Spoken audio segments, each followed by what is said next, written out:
Notes आप लोगों के हाथ में अभी दे दिए मैंने। और अगर आप देखेंगे यहाँ पर, there are certain theoretical aspects, है ना, कुछ दिख रहे हैं आपको थियोरेटिकल एस्पेक्ट्स, वो मैं आपकी क्लास स्क्रीन पर आपके साथ अभी शेयर करता हूँ।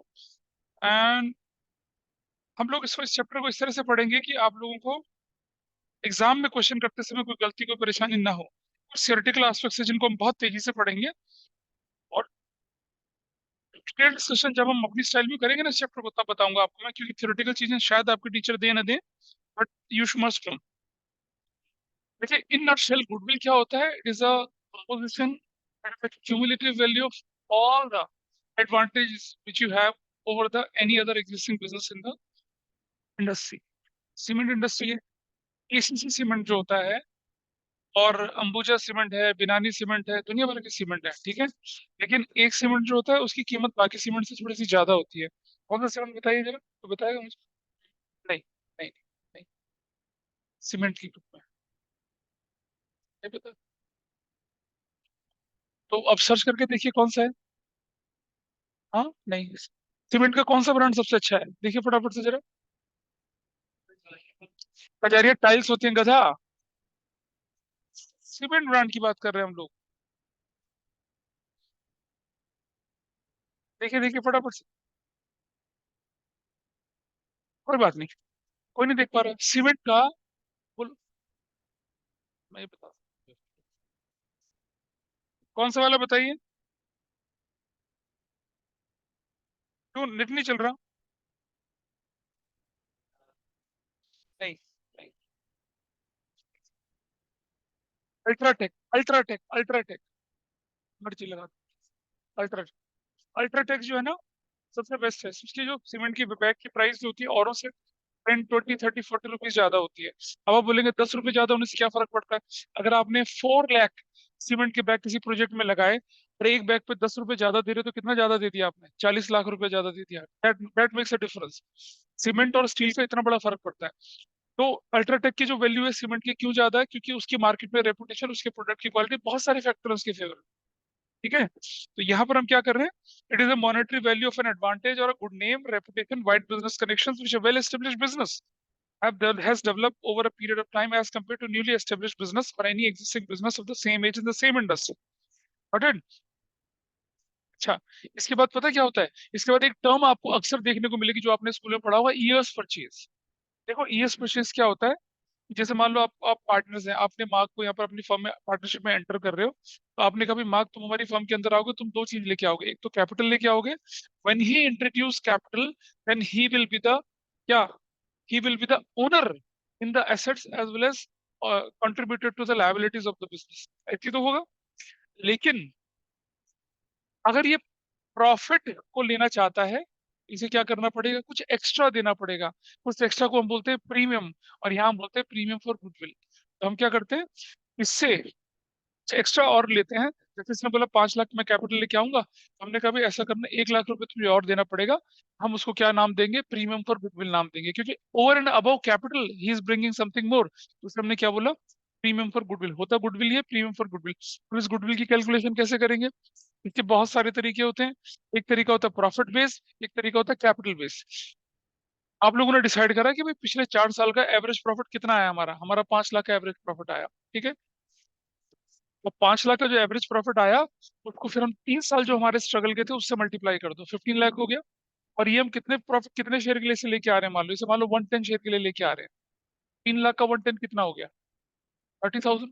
इससे कितना पैसा मंगवाएंगे हम उसका? 30,000 मंगाएंगे। इस तरह की चीजें गुडविल में काम आती है। ईएस परचेज पढ़ के देख लीजिए क्या लिखा है ये। It is a struggle period, transition phase for a business during which an established business organisation get converted into well-established business firm, earns reputation in the market industry. It means the period within which a business estimates that it earns at least an average maintainable profit, उसको हम करते हैं। और तो जब हम goodwill की calculation करते हैं ना बच्चे, तो क्या करते हैं? एवरेज प्रॉफिट में किसको मल्टीप्लाई कर देते हैं? ईयर्स पर शेयर्स को मल्टीप्लाई करके गुडविल की वैल्यू निकालते हैं। और गुडविल की वैल्यू निकालना ही आपका प्राइमरी टास्क है आज की क्लास का। इसको मैं और डिटेल में पढ़ाता हूँ, लेकिन अभी नहीं पढ़ाऊंगा। जब हम रेगुलर क्लास करेंगे तब हम बहुत डिटेल में पढ़ाएंगे इसको। गुडविल को इफेक्ट करने वाले फैक्टर कौन कौन से हो सकते हैं? एफिशिएंट, देखो एक बात ध्यान रखना, एफिशिएंसी ऑफ बिजनेस अगर एफिशिएंट होगा तो क्या होगा? कॉस्ट कम होगी, कॉस्ट कम होगी तो प्रॉफिट ज्यादा, प्रॉफिट ज्यादा तो goodwill. Each and every time whenever you have to discuss how any factor affects the goodwill, आपको उसको रिलेट करना है किससे? हायर सेल्स से, हायर प्रॉफिट से, और हायर गुडविल से। दूसरा एग्जांपल देखिए, quality of product and good services. अगर आपके प्रोडक्ट की गुड क्वालिटी सर्विसेज होंगी तो क्या होगा? आपके कस्टमर ज्यादा होंगे, सेल ज्यादा होगी, प्रॉफिट ज्यादा, गुडविल ज्यादा। In that way we can discuss this. और चले नेचर ऑफ बिजनेस। आपका बिजनेस है लग्जरी आइटम का, रोल्स रॉयस के आप क्या है? ऑथराइज डीलर है इंडिया के अंदर। ऑब्वियसली आपके आपका जो रेवेन्यू है एज कम्पेयर टू मारुति वाला, मारुति अगर जितनी गाड़ियां बेच रहा है उतना रोल्स रॉयस अगर 10 बेच के निकाल लेगा पैसा उतना, मारुति वाला कितना? उतना 100 गाड़ियां, 50 500 गाड़ियां बेच के निकालेगा। तो ऑब्वियसली नेचर ऑफ बिजनेस जो आपका है उसकी रेपुटेशन काफी ज्यादा मायने रखती है। अब जैसे मान लिया जाए कि ले लूं, मान लो ये सड़क के किनारे पे अंडे का ठेला लगाते हैं, ऑमलेट बनाते हैं और भुर्जी उर्जी बना के बेच रहे होते हैं ये, ठीक है। मार्क जो है उसका सेक्टर 18 में वो कल्याण ज्वेलर का ही मालिक है, कल्याण ज्वेलर का ये सन इन लॉ है। अ, तो इसकी रेपुटेशन और ये दोनों दोस्त हैं, जब मिलते हैं सेक्टर 18 में ही कल्याण ज्वेलर के सामने अंडे की ठेली लगा के ऑमलेट बेच रहा होता है, और वो अंदर से देख रहा होता है, ए भाई, है ना, 4 अंडा पूछ, ऊपर भेजना मुझे, ऐसा करके। फर्क पड़ेगा ना दोनों का, फर्क पड़ेगा दोनों का। तो नेचर ऑफ बिजनेस जो होता है उससे भी गुडविल में बहुत ज्यादा फर्क पड़ता है, क्योंकि उससे आपकी प्रॉफिट और मार्जिन में बहुत डिफरेंस होता है। लोकेशन है भाई। अब ये मान लो ये भाई साहब जो है ना अंडे की ठेली लगाते हैं सेक्टर 18 में, ठीक है। और और अब वो अनन्या लगाती है कहाँ पर? छलेरा में, हंगेल गांव में अंडे की ठेली लगा दी। तो लोकल लोकेलिटी टू लोकेलिटी क्या फर्क पड़ता है? को फर्क दिखता होगा उसका, नहीं फर्क पड़ता? किसी की साउथ एक्स की बिजी मार्केट में छोले भटूरे की दुकान है, और किसी की भंगेल में छोले भटूरे की दुकान है। अच्छा, कोई संडे मंडे बाजारों में छोले भटूरे बेच रहा होता है, तो देखेंगे ना, वो 20 रुपए की एक प्लेट बेच रहा होता है, और वो साउथ एक्स वाला बंदा जो था 50 रुपए की एक प्लेट बेच रहा होता है। फर्क तो अपने आप ही आ गया। लोकेशन का बहुत फर्क पड़ता है। लोकेशन की आपने देखा होगा ना, ग्राउंड फ्लोर के प्राइसेस ज्यादा होते हैं, और या फिर क्या होता है, पेंट हाउस टॉप वाले के प्राइसेस ज्यादा होते हैं। बीच वालों के प्राइस क्या होते हैं? वेरी करते रहते हैं अगर हम घर को खरीदते हैं तो क्यों अच्छा, दूसरा क्या होता है कि अगर आपका घर झोपड़, अगर आपने ऐसा जगह प्लॉट लिया जिसके बिल्कुल सामने झोपड़पट्टी, सुंदर बढ़िया हरियाली दिखती है, झोपड़पट्टी वाले लोग दिख रहे होते हैं, सड़क पे गंदगी वंदगी सब दिख रही होती है, तो उसकी प्राइस और उसकी वैल्यू क्या होती है? बहुत कम होती है। आप देखिएगा, जैसे ये सेक्टर 30 में हम खड़े हैं, इसके इस जगह की वैल्यू, और अगर हम थोड़ा सा आगे निखारी की तरफ चले जाएंगे तो उसके अंदर जाके देखोगे ना, वो भी इतने बड़े बड़े प्लॉट हैं, लेकिन उनकी वैल्यू और इसकी वैल्यू में आधे का फर्क है। लोकेलिटी का फर्क पड़ जाता है। Location also fix. लोकेशन होने से क्या होगा? फुटफॉल ज्यादा होता है। अब आप देखिएगा, सेक्टर 18 में मॉल बना हुआ जो देखे जीआईपी वाला, इन दोनों के आमने सामने मॉल बने हुए, ठीक है।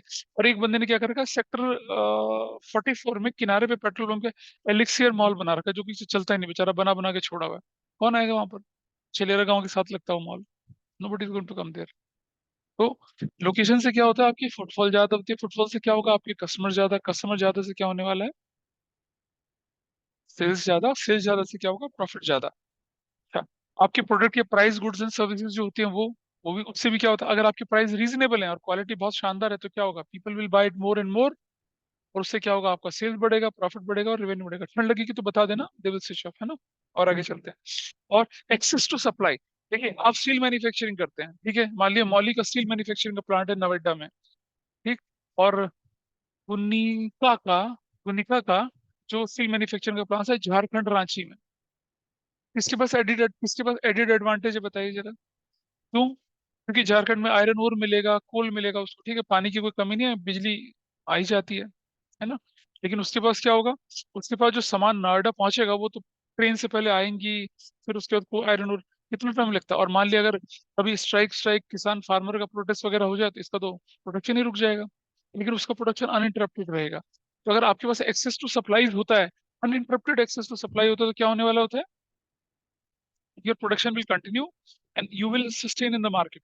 आपको मालूम है, अगर मान लिया ये स्टील बना रही है, वो भी स्टील बना रही है, ठीक है, वो मॉली स्टील है, ये गुनिका स्टील है, और अगर मॉली स्टील मार्केट में नहीं मिल पा रहा है तो क्या लोग घर बनाना बंद कर देंगे? नहीं नहीं, जब मॉली स्टील मिलेगा तभी घर बनाएंगे। नहीं, they will go for substitute goods. जानते हैं इकोनॉमिक्स में, सब्स्टिट्यूट गुड्स। तो क्या होगा? वो उसको ले लेंगे और आपकी मार्केट डाउन हो जाएगी, you will lose your market share. Access to supply से क्या होता है? मार्केट में प्रोडक्ट रहता है आपका, सेल्स बढ़ती है और उससे क्या होता है? प्रॉफिट निकल कर आता है। फेवरेबल कॉन्ट्रैक्ट होते हैं, जानते हैं किसे कहते हैं फेवरेबल कॉन्ट्रैक्ट? कि जैसे आपके पास क्या है कि आपके पास किसी मल्टीनेशनल कंपनी ने 20 साल का बोल दिया, कॉन्ट्रैक्ट बना के दे दिया कि आप जैसे फॉर एग्जांपल मैं बताता हूँ कि गुनीत ने क्या किया कि ग्रेटर नोएडा के पास एक काफी बड़ा 20-22 एकड़ का लैंड लिया, उसमें ऑर्गेनिक वेजिटेबल ऑर्गेनिक फ्रूट से उगाती है। उसको ताज ग्रुप ऑफ होटल से क्या हो गया, ऑर्गेनिक सब्जियों का 15 साल का ऑर्डर मिल गया। भाई वो तो अपने कस्टमर्स को भाई बहुत हाईली पेड सर्विसेज वो प्रोवाइड करते हैं, तो वो क्या करेंगे, बेहतरीन से बेहतरीन सब्जी वगैरह देना शुरू करेंगे। एक एमबीए बंदा था, आईएएम मेरे ख्याल से कोलकाता का, उसने ये एक्चुअली किया, यहाँ ग्रेटर नोएडा में उसने कहीं ना कुछ करके अपनी एंसेस्ट्रल प्रॉपर्टी में कुछ और चीज मिला के वहां पर क्या कर दिया, प्योर ऑर्गेनिक फार्म हाउसिंग शुरू करी। और आईटीसी के ताज ताज वाला ग्रुप हो गया, और बहुत सारे जो आईटीसी वाला हो गया, ताज हो गया, जितने भी होटल दिल्ली के हैं सारे, दिल्ली एनसीआर वाले जो बढ़िया होटल हैं, उनको ऑर्गेनिक वेजिटेबल्स वो यहाँ से भेजता है, रख जाते हैं उसके बिल्कुल रेफ्रिजरेटेड वेंस वैंस।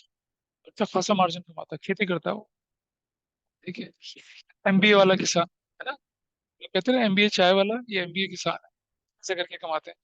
अच्छा, behaviour of the owner and staff, देखते हैं ना कि अगर आपके ओनर का बिहेवियर अच्छा है तो आप you will be more and more attracted to visit to that shop again and again. कहते हैं ना भाई आदमी अच्छा है यार ये तो, they give sincere advice to you, चोरी चकारी नहीं करते, आपसे लूट मार नहीं करते, they give you genuine product at a genuine price with genuine advice. आप वहां जाते हैं तो क्या होगा, मोर कस्टमर मोर प्रॉफिट, ऐसा करके चलता है। और आफ्टर सेल सर्विस होने से क्या होता है, आप देखिए ना, एप्पल वगैरह का किसी का भी अगर आप लेके चलते हैं और आपने वारंटी वारंटी सब कुछ ले रखी है, तो देयर सर्विसेज इज प्रॉम्प्ट। वो कई बार क्या हो जाता है कि जो अजीब से रूट से रिप्रेजेंटेटिव होते हैं उनकी वजह से चीज खराब हो जाती है। Otherwise each and every company in this competitive world they believe in giving best after sale services to their customers, ऐसा करके देते हैं।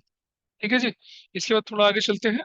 अच्छा, आफ्टर सेल सर्विस से क्या होगा, कस्टमर की जो वो आपका जो विश्वास होता है वो आपके प्रोडक्ट पे बनता है, वो and they are frequent buyer of the product.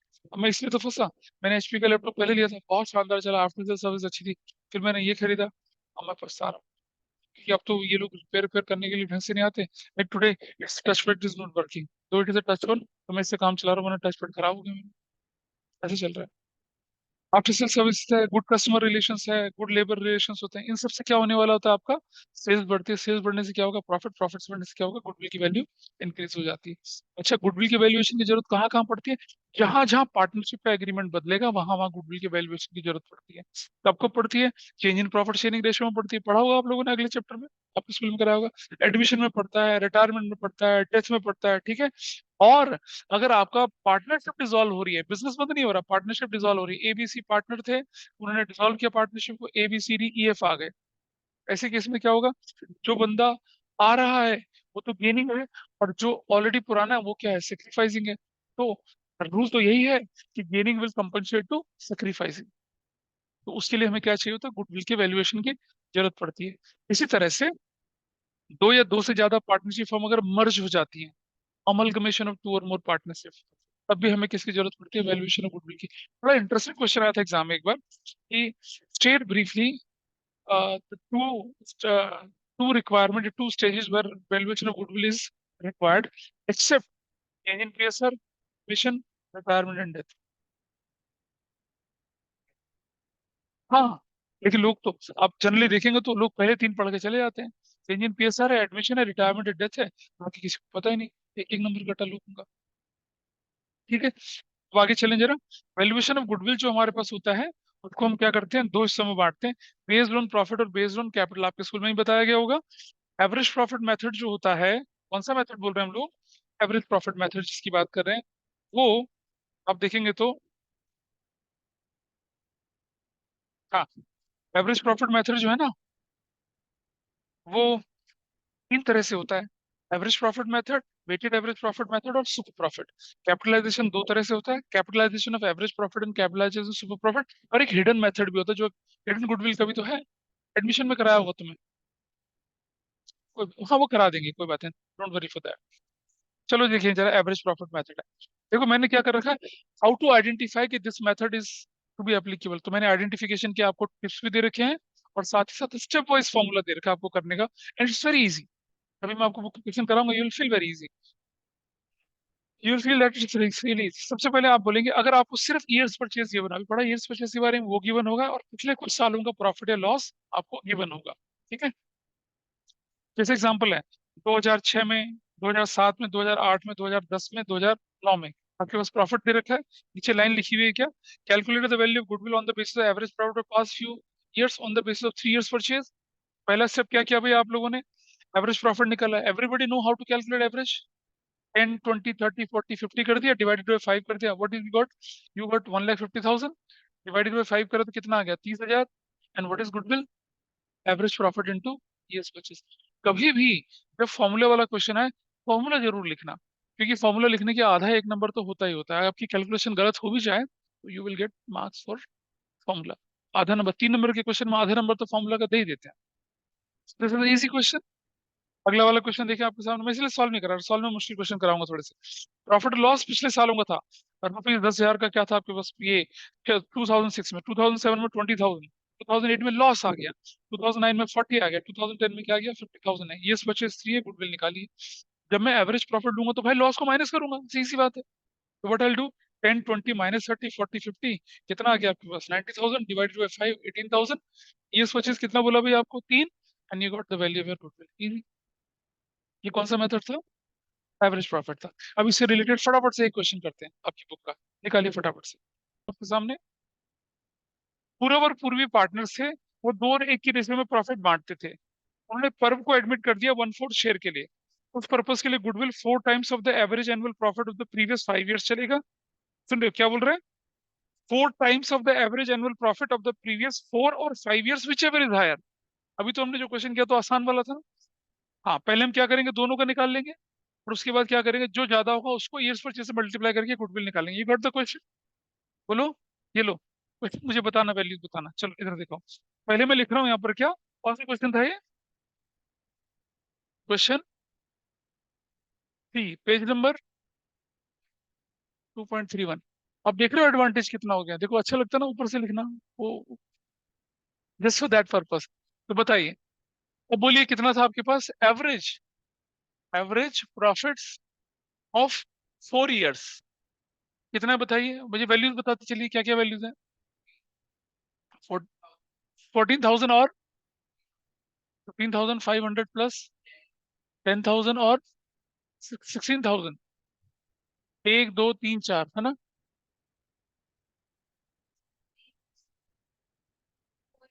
तो लेटेस्ट से लेके चलेंगे, ये क्या कर रहे हो? ठीक और भी नालायक। अगर बेटा, अगर प्रीवियस 4 है तो रिसेंट से लेके चलते हैं पहले। हाँ, रिसेंट बताइए। रिसेंट ये नहीं लगेगी वैल्यू, बताइए अगला वैल्यू क्या है? 15,000। ये वो तो हो गया ना, ये रहा। ये ऐसी तो है, ऐसे होना चाहिए था। और divided by 4, what is the value here? 15, 25, 35, 41, 41 और 51 और 51, 56, 56,500 ना? 56,500 डिवाइडेड बाय 4 कर देंगे तो कितना आ जाएगा?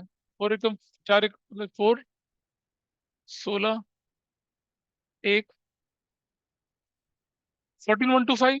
मेरे हिसाब से तो यही बन रहा है। बोलो, सही होगा? नहीं कैलकुलेट करके देखो।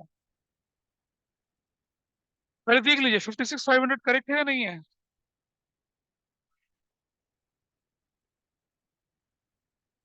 14,125 करेक्ट। अब हम देखते हैं क्या? Average profit of 5 years. अब कितना बनेगा बताइए? अब वैल्यू क्या थी इधर वाली? इधर वाली वैल्यू कितनी थी? 14,400 प्लस 15,500। नींद का असर है, नींद का।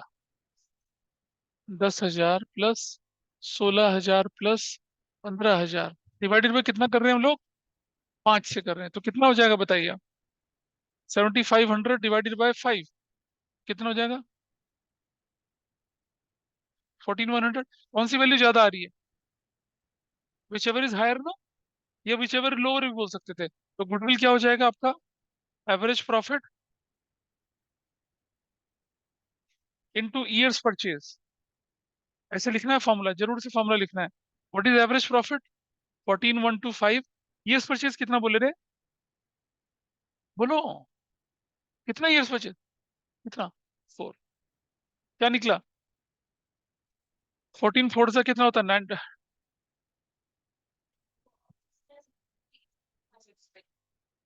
क्या कह रहे हो तुम लोग? गलत कर रहे हो।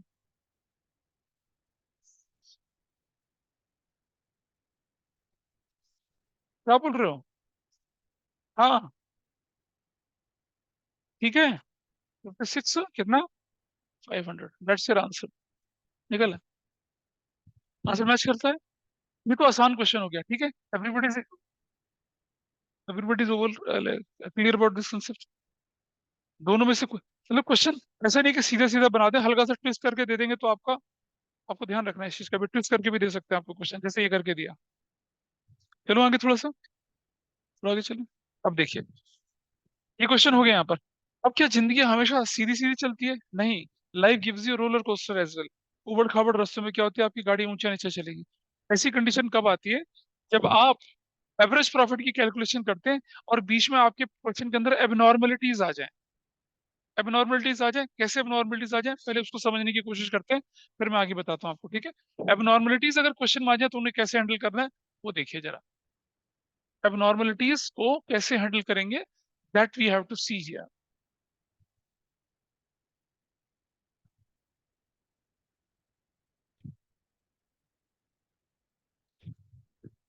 देखिए किस तरह से, मुझे ये बताइए कि जब हम गुडविल की कैलकुलेशन करेंगे तो हम एवरेज प्रॉफिट को लेके करेंगे, वो एवरेज प्रॉफिट को लेके चलेंगे जिसमें सिर्फ और सिर्फ नॉर्मल एक्सपेंसेस यानी कि ऑपरेटिंग एक्सपेंस हो और ऑपरेटिंग इनकम वाले बात हो जाए। अगर कोई भी नॉन ऑपरेटिंग एक्सपेंस या नॉन ऑपरेटिंग इनकम आएगा तो उसे एडजस्ट करेंगे। जरा सुनो बेटा ध्यान से। मान लिया जाए कि आपका एक साल का प्रॉफिट जो था वो कितने का था, 1 लाख रुपए का था। ठीक है। क्वेश्चन सेज को बंद करना थोड़ी देर के लिए। Question says including gain on sale of machinery rupees 20,000, rupees 20,000 ऐसा लिखा हुआ आ गया। अभी रुक जाओ, अभी मैं आपको लॉजिक बताऊंगा, ठीक है। और लिखा है क्या? एक्सक्लूडिंग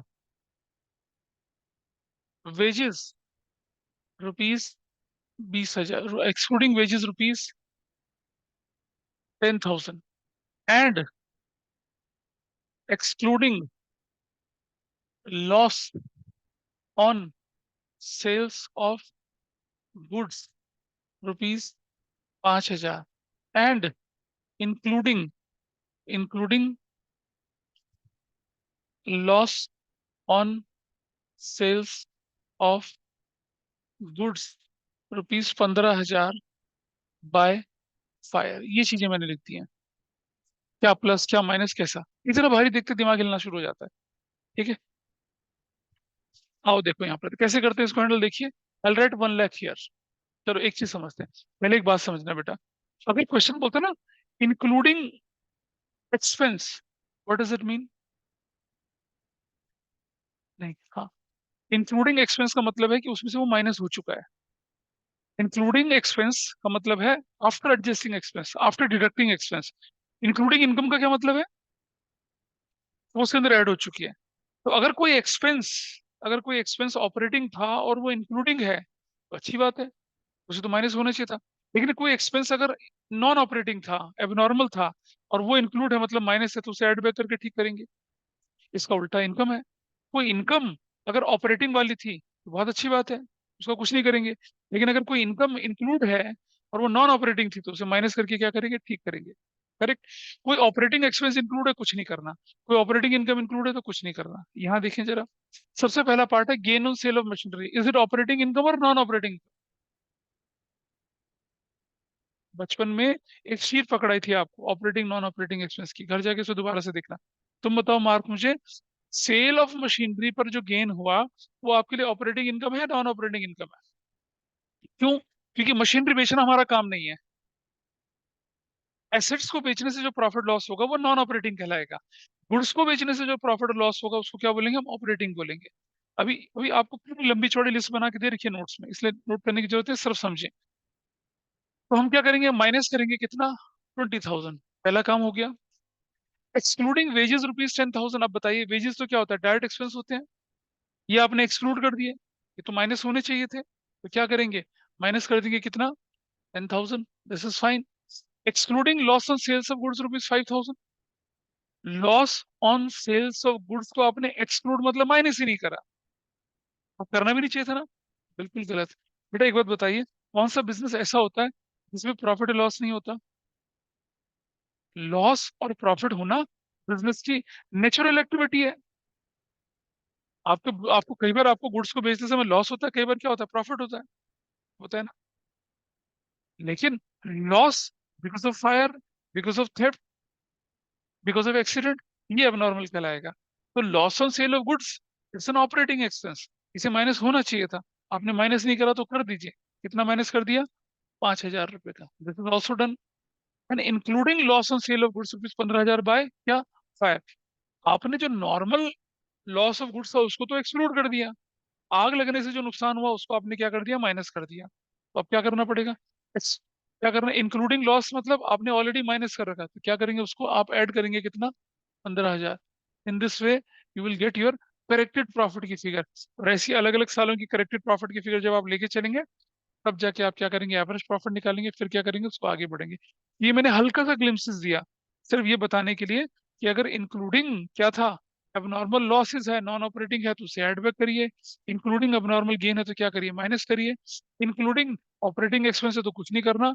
इंक्लूडिंग ऑपरेटिंग इनकम है तो उसका कुछ नहीं करना। आओ मैं दिखाता हूँ आपको, नोट्स में हमने इसका एक चार्ट बना रखा है आपके सामने, देखिए जरा। ये पेज देख लीजिए, कौन सा वाला? पेज नंबर 3 पे देख लीजिए आप।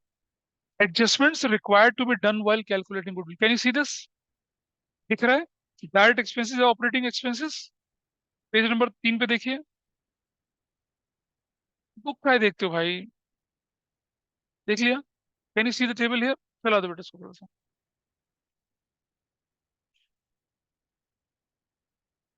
देखा नहीं देखा? क्या लिखा है? Direct expenses and operating expenses. क्या लिखा है? इंक्लूडिंग। इंक्लूडिंग का मतलब क्या है? Already adjusted, already deducted, already debited to क्या? Profit and loss account. तो क्या करेंगे? इससे क्या होगा? मेरा प्रॉफिट क्या हो गया होगा? डिडक्ट डिक्रीज हो गया होगा। क्या करना चाहिए मुझे इसका? कोई करेक्शन की जरूरत ही नहीं है। अगर एक्सपेंस डायरेक्ट या ऑपरेटिंग थे और वो क्या हो रखे हैं? ऑलरेडी माइनस हो रखे हैं, तो उन्हें तो माइनस होना ही चाहिए था। मुझे कुछ नहीं करना। इसे रोकी विद एवरीबॉडी। अगर डायरेक्ट एक्सपेंस या ऑपरेटिंग एक्सपेंस एक्सक्लूडेड है, क्या कर दिया आपने? उसे एडजस्ट नहीं करा, डिडक्ट नहीं करा, तो क्या करना? कोई इफेक्ट ही नहीं हुआ। इसको ठीक करने के लिए क्या करना पड़ेगा आपको? माइनस करना पड़ेगा। ऑपरेटिंग तो माइनस होना चाहिए।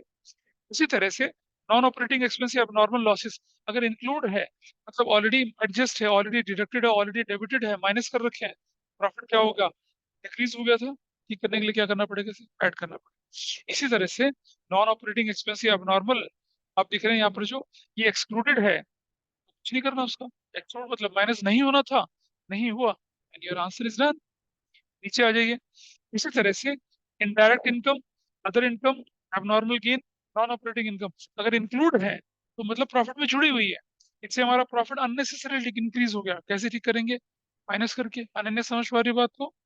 ये भारी लग रहा है? ये प्रैक्टिकल क्वेश्चन करेंगे, यू विल फील कंफर्टेबल। थोड़ा और आगे चलते हैं। Indirect income, other income, abnormal gain अगर एक्सक्लूडेड है, बहुत बढ़िया, कुछ नहीं करना। एक्सक्लूड मतलब आपने उसे ऐड ही नहीं करा। Gain on sale of machinery is excluded, कुछ नहीं करना। नथिंग टू डू, कुछ नहीं करेंगे।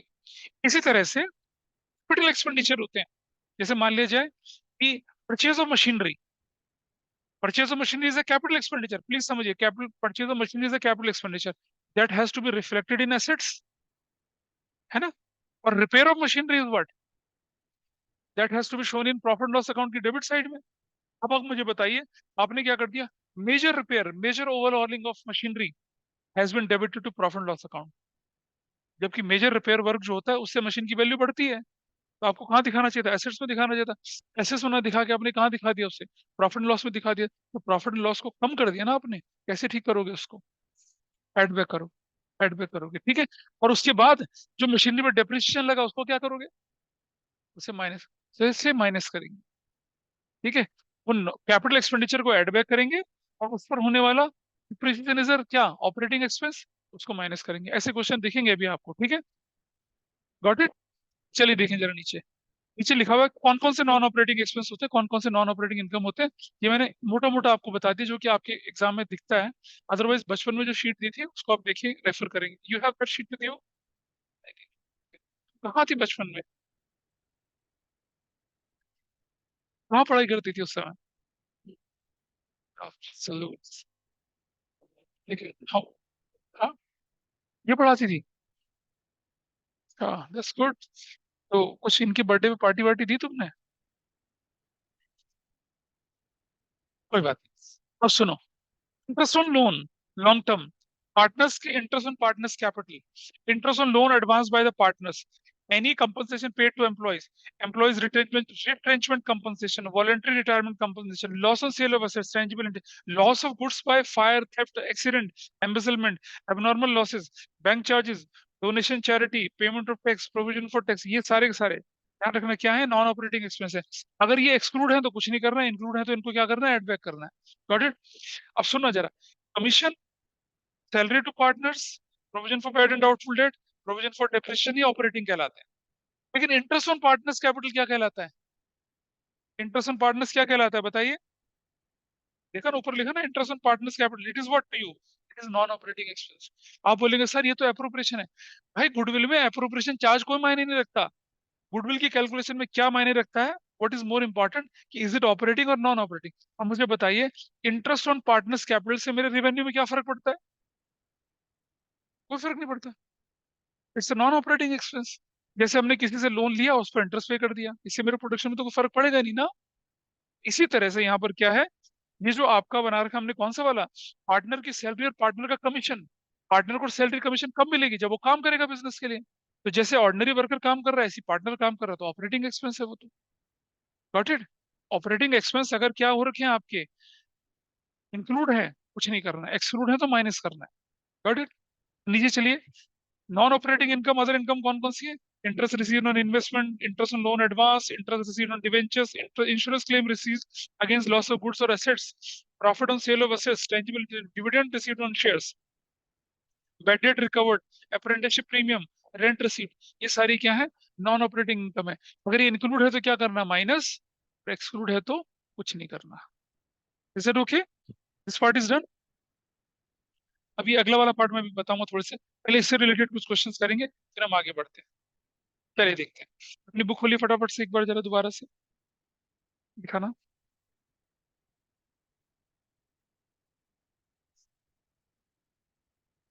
Sir before I proceed further, एक छोटी सी चीज और कर लेते हैं जरा, तब हमारा, तब हम अच्छे तरह से क्वेश्चन कर पाएंगे। दोबारा से पहुंच जाइए आप एक बार जरा, पेज नंबर, पेज नंबर 2 पे पहुंचिएगा आप। यहाँ पर ना एक वेटेड एवरेज प्रॉफिट का फॉर्मूला दिखा रखा है, पेज नंबर 2 देखेंगे। दिख रहे हैं नोट्स में आपको, page number 2 left hand side में, weighted average profit. Weighted average profit क्या करता है? समस्या है। अच्छा, इस फॉर्मूला से क्या देखा, देखिए, हाउ टू आइडेंटिफाई कि आपके पास weighted average profit method given है। कैसे आइडेंटिफाई करेंगे, देखिए, ईयर्स परचेज गिवन होगी, पिछले सालों का एक्चुअल प्रॉफिट गिवन होगा, लेकिन साथ साथ वेट्स भी गिवन होगा। याद करिए, जब हम स्टैटिस्टिक्स पढ़ते थे तो आपको दे रखा होता था क्या, एक्स, 1 2 3 4 5 वैल्यूज दे रखी होती थी, फिर आपको फ्रीक्वेंसी दे रखी होती थी, फिर आप क्या करते थे, एफ एक्स को मल्टीप्लाई करते थे, फिर आप सिग्मा एफ एक्स करते थे। कैसे निकालते थे मीन आप? सिग्मा एफ एक्स अपॉन में सिग्मा एफ, ऐसे तो करके निकालते थे। याद है बचपन में स्टैट्स पढ़ा होगा। तो फ्रीक्वेंसी होती थी और एक्स होता था, फ्रीक्वेंसी और एक्स को मल्टीप्लाई करके एफ एक्स आता था। एफ एक्स का टोटल कर देते थे, क्या आता था, सिग्मा एफ एक्स। और एफ का टोटल करते थे फ्रीक्वेंसी का, सिग्मा एफ। मीन कैसे निकलता था, एवरेज कैसे निकलता था, सिग्मा एफ एक्स अपॉन में सिग्मा एफ। सिग्मा एफ को एन बोलते थे, निकालते थे। वही तो है ये भी। क्या किया देखिए आपके सामने, 2006 7 8 9 10 दे रखा, प्रॉफिट दे रखा 40 48 60 50 36। वेट कितने हैं आपके सामने, वेट आपके सामने कितना, 1 2 3 4 5। अगर मैं प्रॉफिट को एक्स मान लूं और वेट को एफ मान लूं, एफ एक्स कितना हो गया, प्रोडक्ट कितना, 40 96 180 20। ये सॉरी, इसको ठीक करना है बेटा, ये जो दिख रहा है ना आपको, ये 20,000, it is basically 2 lakh.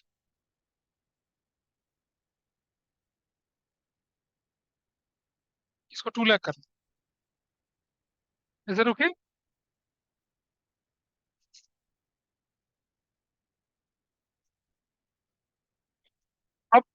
36 into 5 करेंगे तो कितना 180। इसका टोटल आया कितना हो गया 696।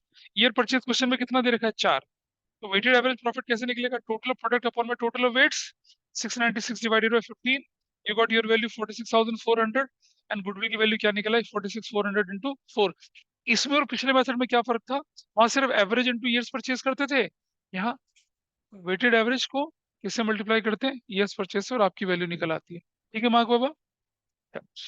अब हम क्वेश्चन करना शुरू करते हैं। देखिए अपनी बुक खोलिए फटाफट से आप एक बार, और मुझे क्वेश्चन नंबर 5 करके दिखाइए। पेज नंबर 2.32 क्वेश्चन नंबर 5 करना है। ये लीजिए, पेज नंबर कितना बोले हम लोग, हाँ क्वेश्चन नंबर कौन सा बोले 5, क्वेश्चन 5 है। और पेज नंबर कितना बोले 2 पॉइंट, ये आपको करना है। चलिए इसको सॉल्व करके दिखाइए। आपको हिंट दे रहा हूँ, नंबर कैसे मिलते हैं जैसे क्वेश्चन में। सबसे पहले आपके पास ईयर बताइए, कौन कौन सा साल है मुझे बताइए जरा। अभी 20, 2020, 22, आगे 23 और 24 ऐसे है। बताइए इस साल का प्रॉफिट कितना दिख रहा है 1 लाख, दूसरे साल का 1,25,000, तीसरे साल का 112,500, ऐसे करके दिख रहा है आपको। ठीक है जी। अब आप इसी के आगे प्लस माइनस करके फाइनल वैल्यू निकालेंगे। हाँ सही वैल्यूज बताइए।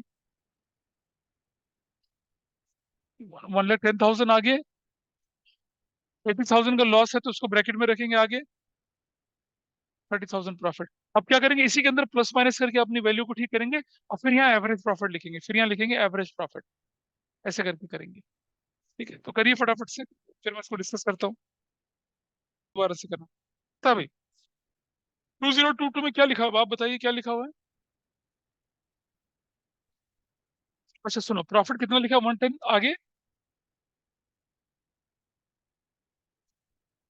फिक्स असेट्स पे जो गेन इंक्लूड है, अब नॉर्मल गेन है, माइनस करना है कितने का, अगला बोलिए। सॉरी, हाँ लॉस 80,000 आगे, including voluntary retirement compensation is an abnormal loss, abnormal expense. Include मतलब माइनस हो रखा, तो क्या करेंगे प्लस कितना 1,10,000। इसकी वजह से मेरा क्या हो गया, ये मेरा कितना हो गया 80,000 हो गया, ये मेरा कितना हो गया 30,000 पॉजिटिव हो गया, पहले नेगेटिव था ना। अगला बोलो क्या है अगला item, after debiting loss of stock by fire, abnormal loss. Debiting मतलब ऑलरेडी माइनस हो चुका है, तो ठीक करने के लिए क्या करेंगे प्लस कितना 40,000। So your value is going to be what 70,000। Got it. Average profit कैसे निकलेगा 80,000, करके दिखाना सब कुछ, नंबर तभी मिलते हैं। प्लस 30,000 डिवाइडेड बाय 3, 8 3 11 7 कितना, हाँ 180 डिवाइडेड बाय कितना करूंगा 3, क्या है ये वैल्यू 60, 60,000। और गुडविल की वैल्यू कैसे निकलेगी बताइए, average profit, actual average profit कहते हैं, इनटू ईयर्स परचेज कितना 2, तो कितना होगा 60,000 into 2, you will get 1,20,000। That's it, खत्म। कौन स्ट्रगल कर रहा था इसमें, तुम स्ट्रगल कर रहे थे, है ना। हाँ बेटा वो अभी बताया तुम्हें मैंने, तुम्हें टेबल भी दे रखी है, तुम्हें ऑपरेटिंग नॉन ऑपरेटिंग एग्जाम्पल भी दिया, उस तरह से पूरा कर लिया इसको। Got it. चलिए आगे बढ़ते हैं, अब अगला क्वेश्चन देखिए कौन सा करना है आपको। हाँ क्वेश्चन में गिवन है, पढ़ो। क्वेश्चन की second point, goodwill of the form value 2 years purchase of average normal profit of 3 years। अच्छा कई बार पता है क्या देते हैं क्वेश्चन में, समझना, नीचे 5 साल का प्रॉफिट दे रखा होता है, और कहते हैं on the basis of average profit of last 4 years। तो बच्चा क्या करता है पांचों का एवरेज निकाल लेता है। अच्छा कई बार बोल रखा था क्या, on the basis of aggregate of last 4 years profit, क्या बोले। अब यहाँ बताइए मुझे एग्रीगेट कितना है यहाँ पे इस क्वेश्चन में, एग्रीगेट, एग्रीगेट इज 180। क्या था कहते हैं goodwill is to be valued on the basis of aggregate of last 4 years of 2 years purchase. Aggregate का मतलब क्या हुआ 180, 180 को किससे मल्टीप्लाई करना, 2, तब गुडविल की वैल्यू कितनी आती, 360 आती। एवरेज नहीं कर रहा ना, you can understand the difference between average and aggregate. शुरुआत तो वैसी लगती है, एवरेज और एग्रीगेट ऐसी लगता है। तो बच्चा आप क्वेश्चन करते हैं, सारे क्वेश्चन आपके क्या हैं, एवरेज पे हैं, और अचानक एग्जाम में एग्रीगेट आ जाए, तो बस पढ़ेगा नहीं बच्चा, फिर पढ़ेगा नहीं तो गलत कर देगा। इसलिए क्वेश्चन को बहुत ध्यान से पढ़ना है कि वो एवरेज प्रॉफिट बोल रहा है या एग्रीगेट प्रॉफिट बोल रहा है। एग्रीगेट का मतलब एवरेज निकालना ही नहीं है। 180 को 2 से मल्टीप्लाई करके 3,60,000 आंसर आता है आपका, ऐसा। और ये भी देखना है कि on the basis of average profit of last 4 years बोल रहा है या लास्ट 5 ईयर्स बोल रहा है। क्वेश्चन में 5 साल दे रखे हैं, आपको लगा होगा 5 साल ही बोला होगा, आप 5 का एवरेज निकाल लेते हैं, छूटते क्वेश्चन गलत हो जाता है। Got it. चलिए, अब जरा देखें, यहाँ पर हम लोग लेके चलते हैं। अब आप क्वेश्चन 6 करिए, 6 करिए, मतलब 6 से लेकर 8 तक क्वेश्चन करने हैं फटाफट से, फिर मैं आगे बढ़ूंगा।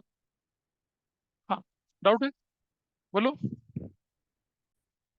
मतलब क्वेश्चन नंबर 6 बता क्या था।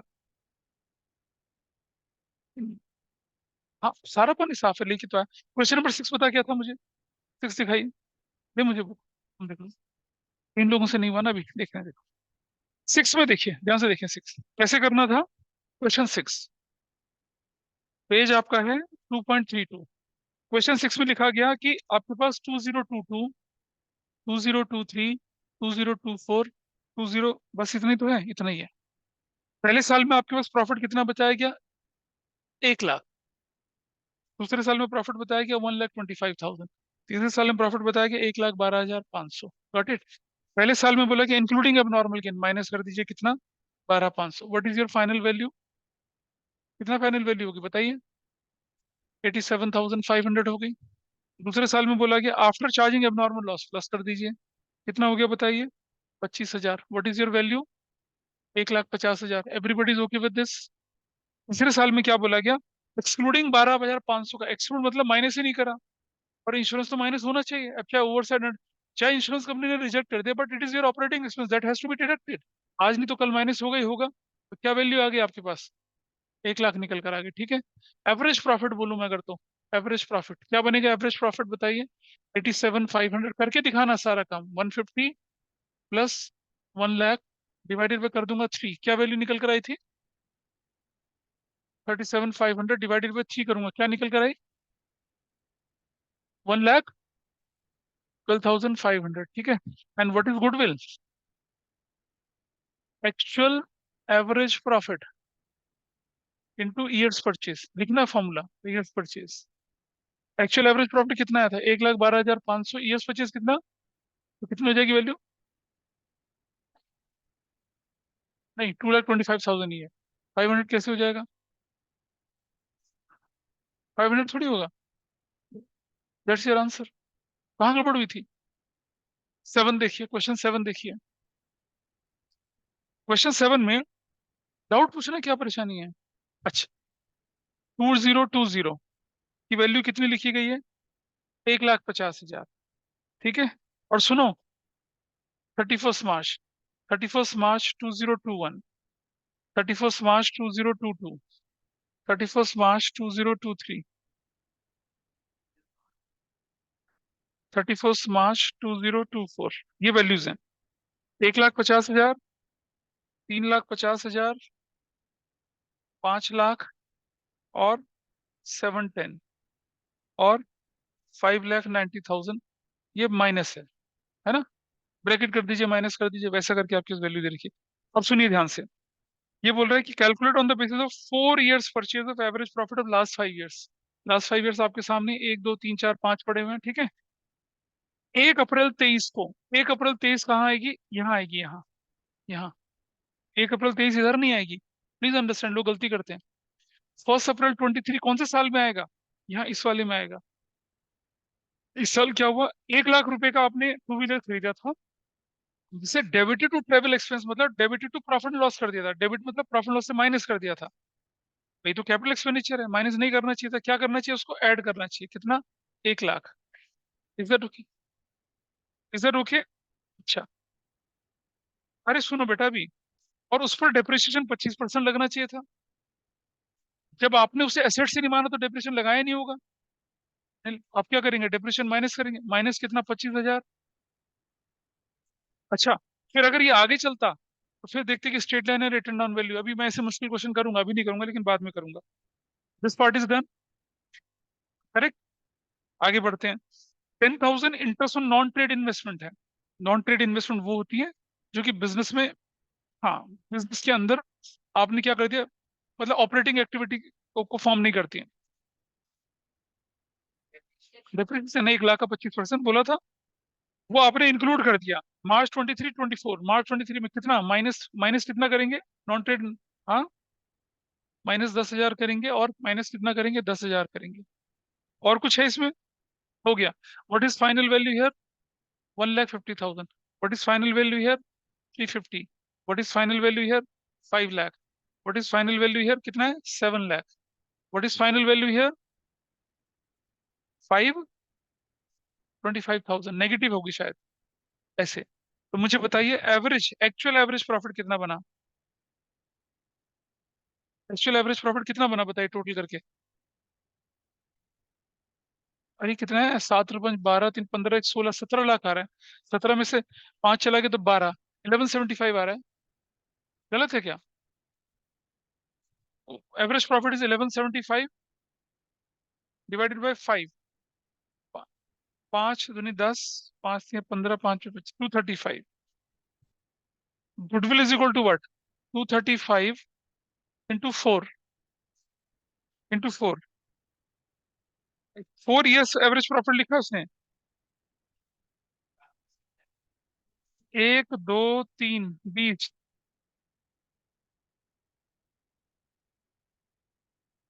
940। नहीं, 940। That's your answer. क्या?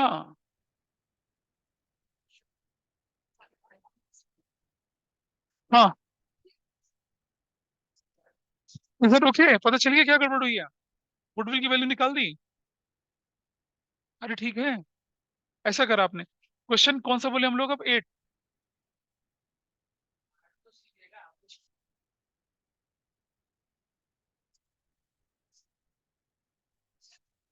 हाँ, क्वेश्चन 8 कर लें। क्वेश्चन 8। क्वेश्चन जिन्होंने क्वेश्चन 8 कर लिया वो क्वेश्चन नंबर, इसको कर लें आप। क्वेश्चन नंबर 10 कर लें वो लोग। जिन्होंने 8 कर लिया क्वेश्चन 10 करेंगे। क्वेश्चन 8 मेरे साथ देख लीजिए। 31 मार्च 21, 31 मार्च 22, 31 मार्च 23, और 31 मार्च 24, ऐसा करके। ठीक है, क्या क्या वैल्यू बताइए?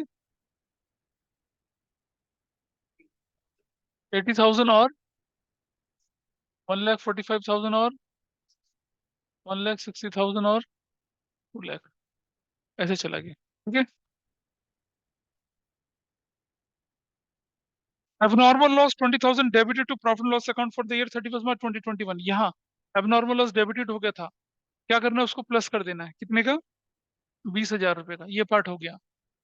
31 मार्च 2020 फिक्स एसेट सोल्ड ऑन 31 मार्च 2022, उस पर गेन हो गया 25,000 का।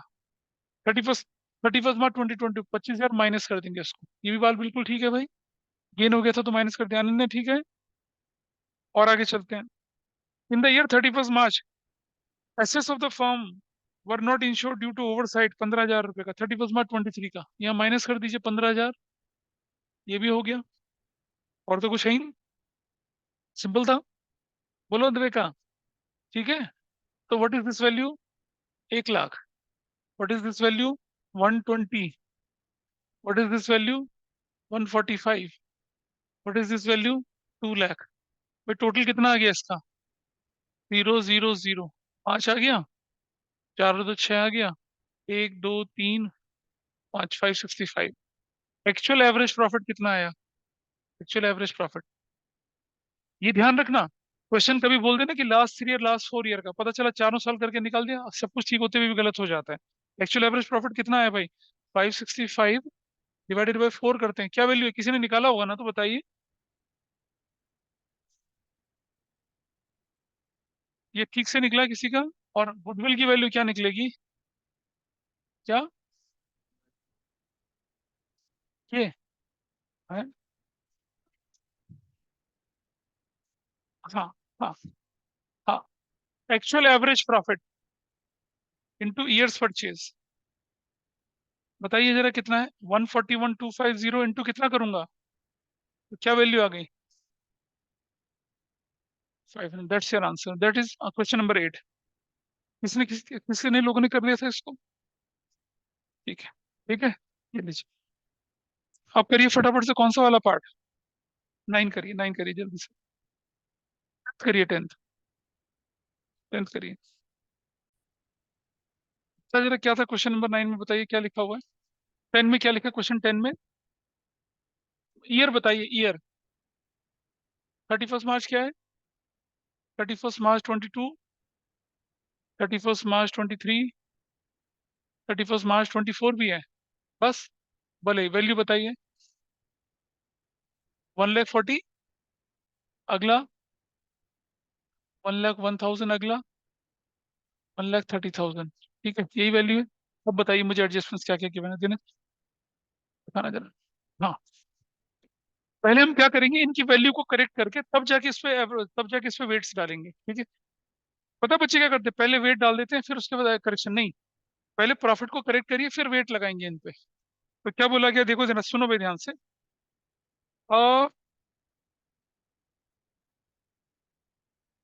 Last 4 years they have been getting annual salaries of 50,000 and 40,000 respectively।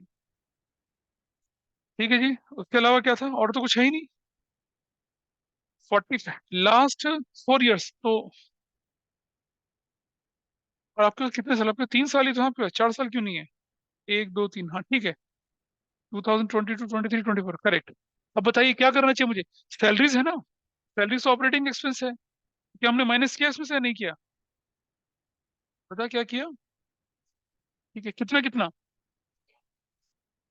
90,000 यहाँ से माइनस कर दिया, 90,000 यहाँ से माइनस करिए, 90,000 यहाँ से माइनस कर दिया, तो कितना हो जाएगा बताइए वैल्यू? और 90 और 40 की कौरबे, गमौली की कौरबे। और वेट कितना है, वेट 1 2 3, टोटल वेट कितना हो गया 6, प्रोडक्ट कितना हो गया 50,000। ये वेट्स है, ये प्रोडक्ट है। और ये हो गया 22,000। ये कितना हो गया 120। टोटल कितना हो गया इसका? 192,000। कहाँ गड़बड़ हो रही थी मार्क? ऐड थोड़ी करना, देते हैं। वेटेड एवरेज प्रॉफिट्स क्या हो जाएगा? ये हो जाएगा 192 डिवाइडेड बाई 6, क्या वैल्यू आ गई? 32,000। और goodwill is equal to what? Weighted average profit into years purchase. कितना कितना?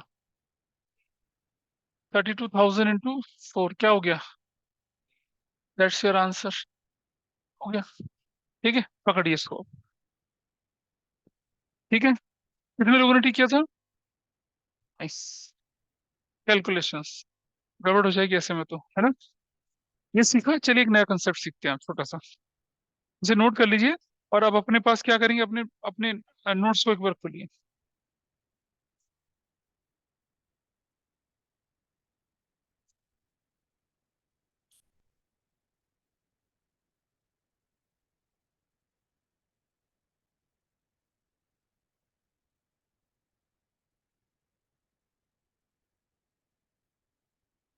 हाँ, अब जरा एक बार चल लेंगे जरा।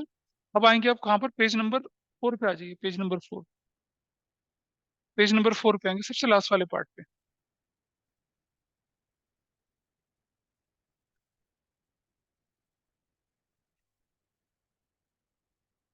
पेज नंबर 4 पे ना एक जगह पहले पढ़ लीजिए, ट्रेड इन्वेस्टमेंट क्या होता है, पहले इसे पढ़ लेते हैं।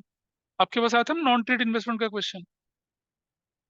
These are strategic investment made by the company in the other company in the form of securities, share, debenture in order to safeguard its business interest to ensure regular supply of essential items. It can be non-current as well as current investment.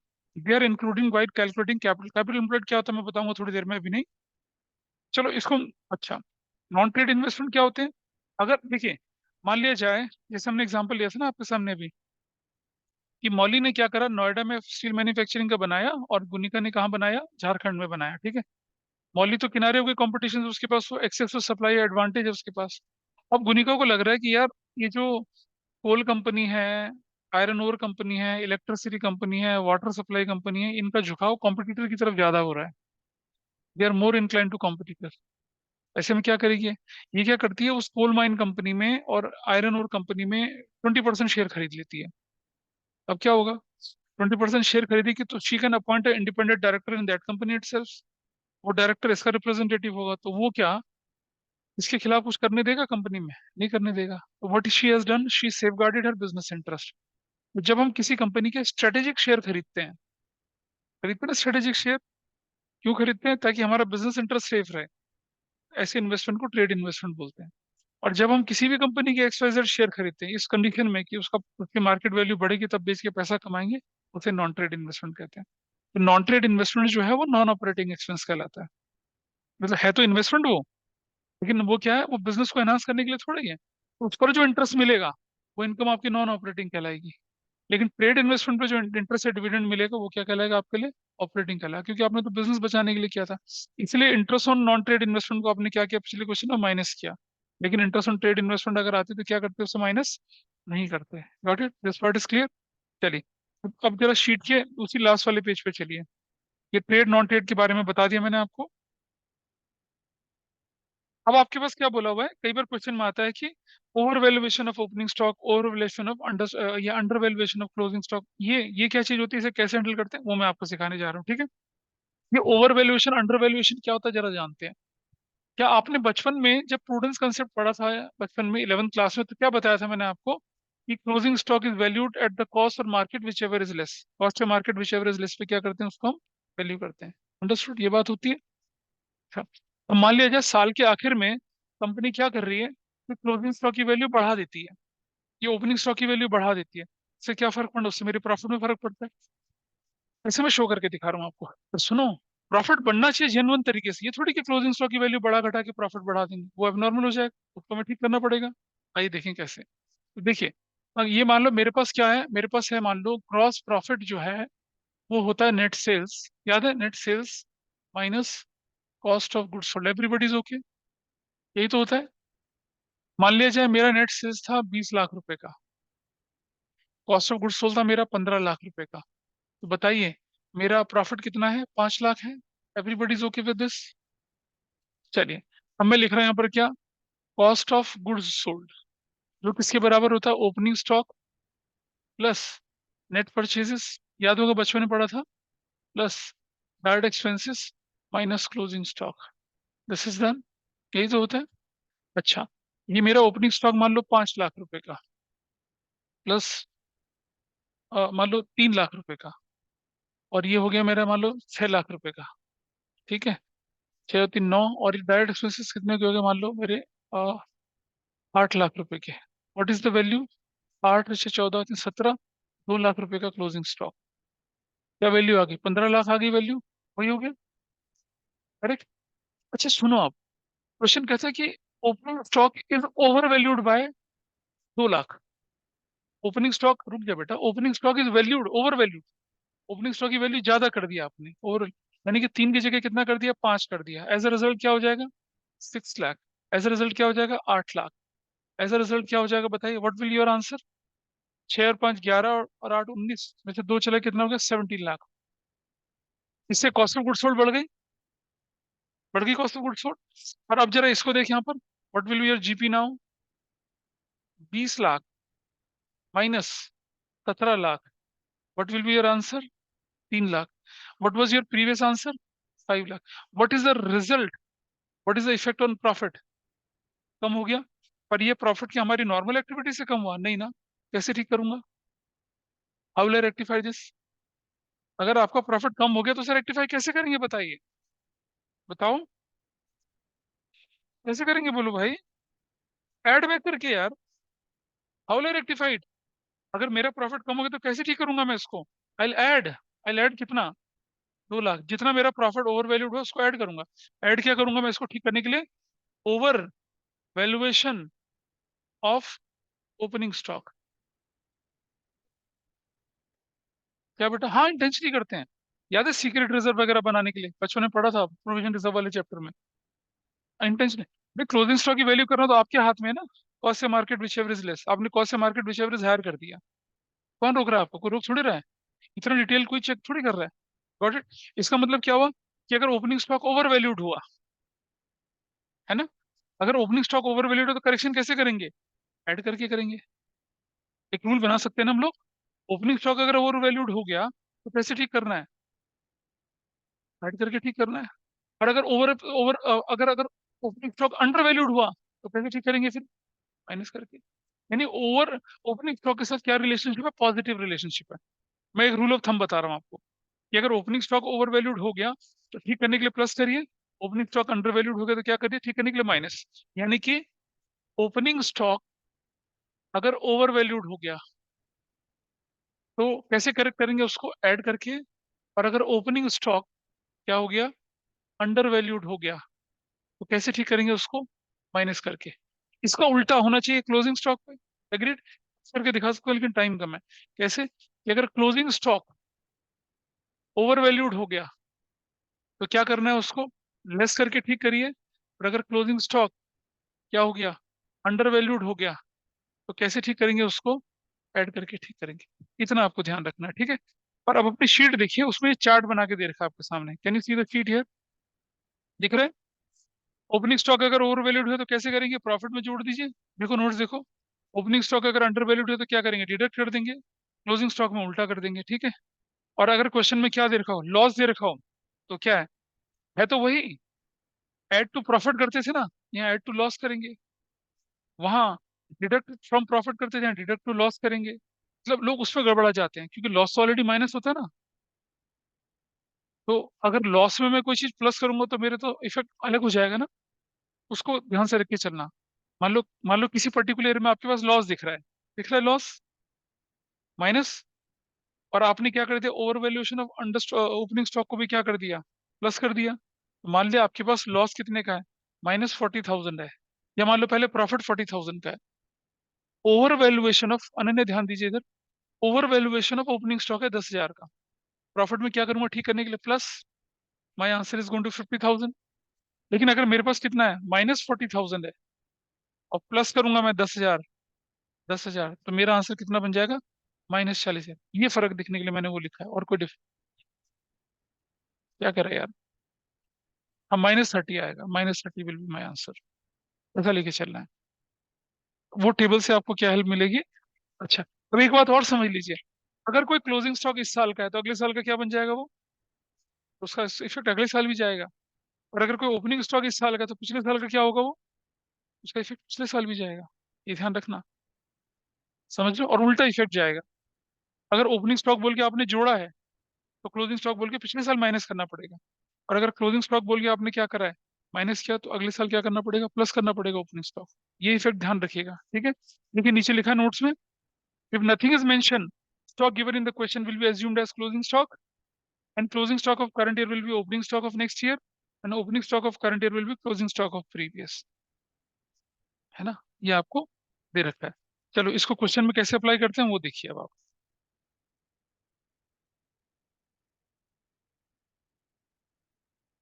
चलिए,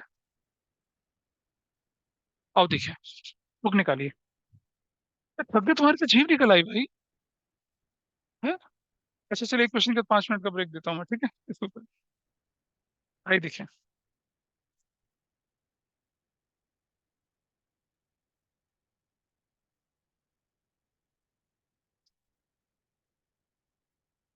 क्यों? सिर्फ आप लोगों को पढ़ाने, ऐसा कुछ नहीं है। शादीशुदा आम आदमी हूँ।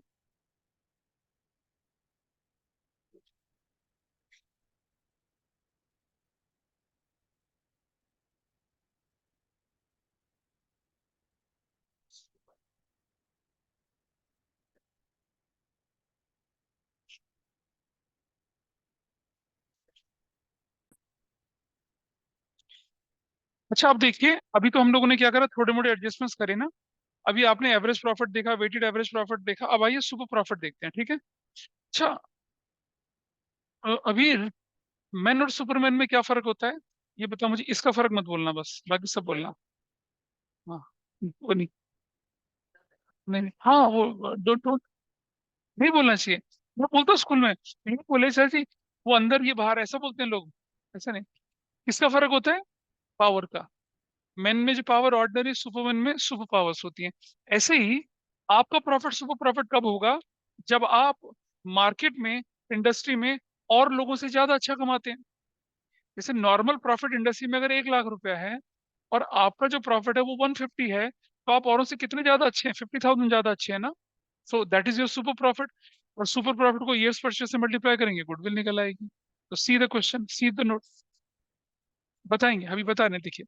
एग्जाम्पल नंबर, ये पेज नंबर 2 देखिए। कैसे आइडेंटिफाई करेंगे सुपर प्रॉफिट को? आइडेंटिफिकेशन होगी, excess over above super words given होते हैं, agreed number of year purchase given होता है, पास फ्यू ईयर का एक्चुअल प्रॉफिट लॉस गिवन होता है, normal rate of return percentage में गिवन होती है, या तो कैपिटल एम्प्लॉयड गिवन होगी या लूज एसेट्स गिवन होगी, ऐसा करके आपके पास गिवन होता है, ठीक है। सुपर प्रॉफिट को निकालने का formula, average actual average profit minus normal profit on capital employed. और नॉर्मल रेट ऑफ रिटर्न क्या चीज होती है पता है? जैसे मान लिया जाए कि आपने अगर बिजनेस में 10 लाख रुपए लगाया और 1 लाख रुपए कमाया, तो रेट ऑफ रिटर्न इज 10%।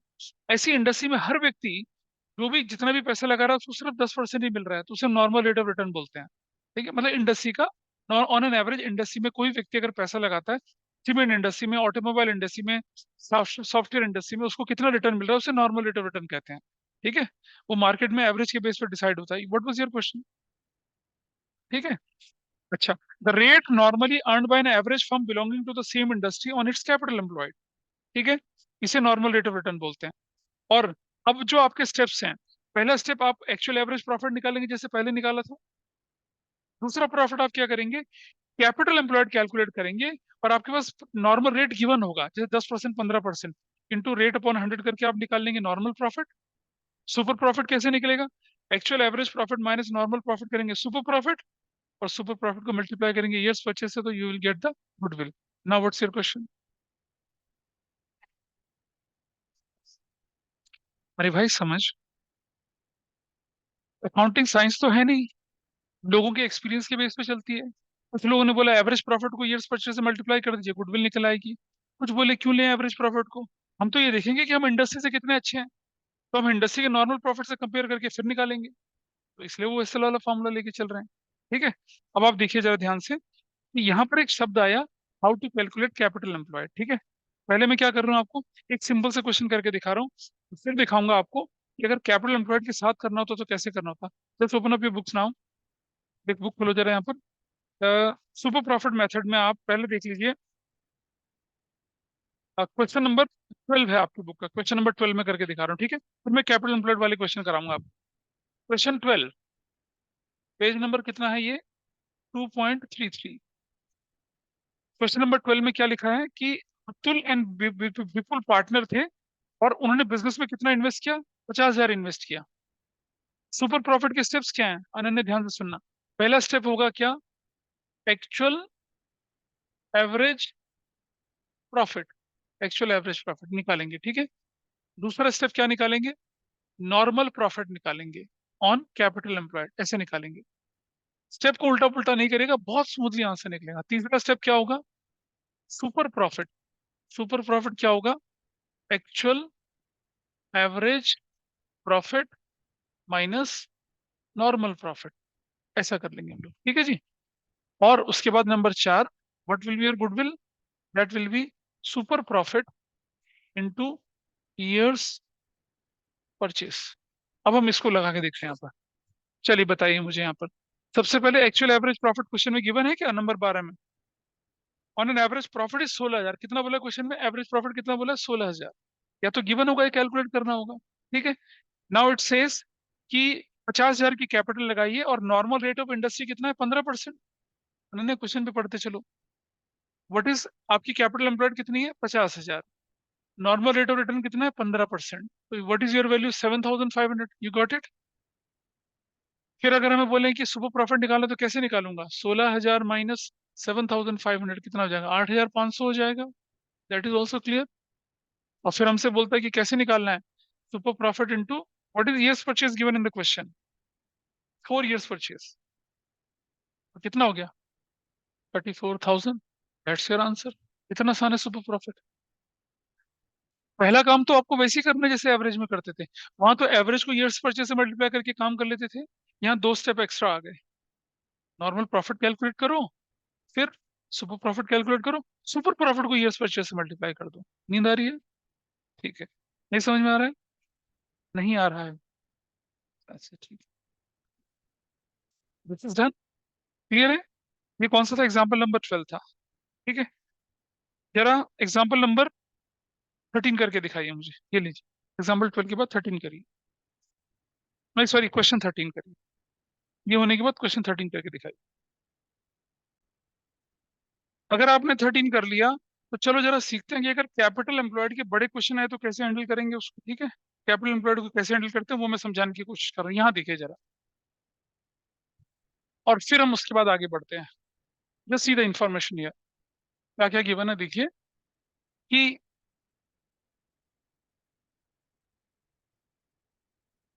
आप जानते हैं कि एसेट्स इज इक्वल टू किसके बराबर होती है? कैपिटल प्लस लायबिलिटीज के। सब जानते हैं इस बात को।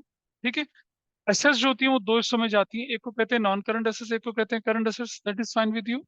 लायबिलिटी दो हिस्सों में चली जाती है, एक को कहते हैं नॉन करंट लायबिलिटी, एक को कहते हैं करंट लायबिलिटी। ठीक है।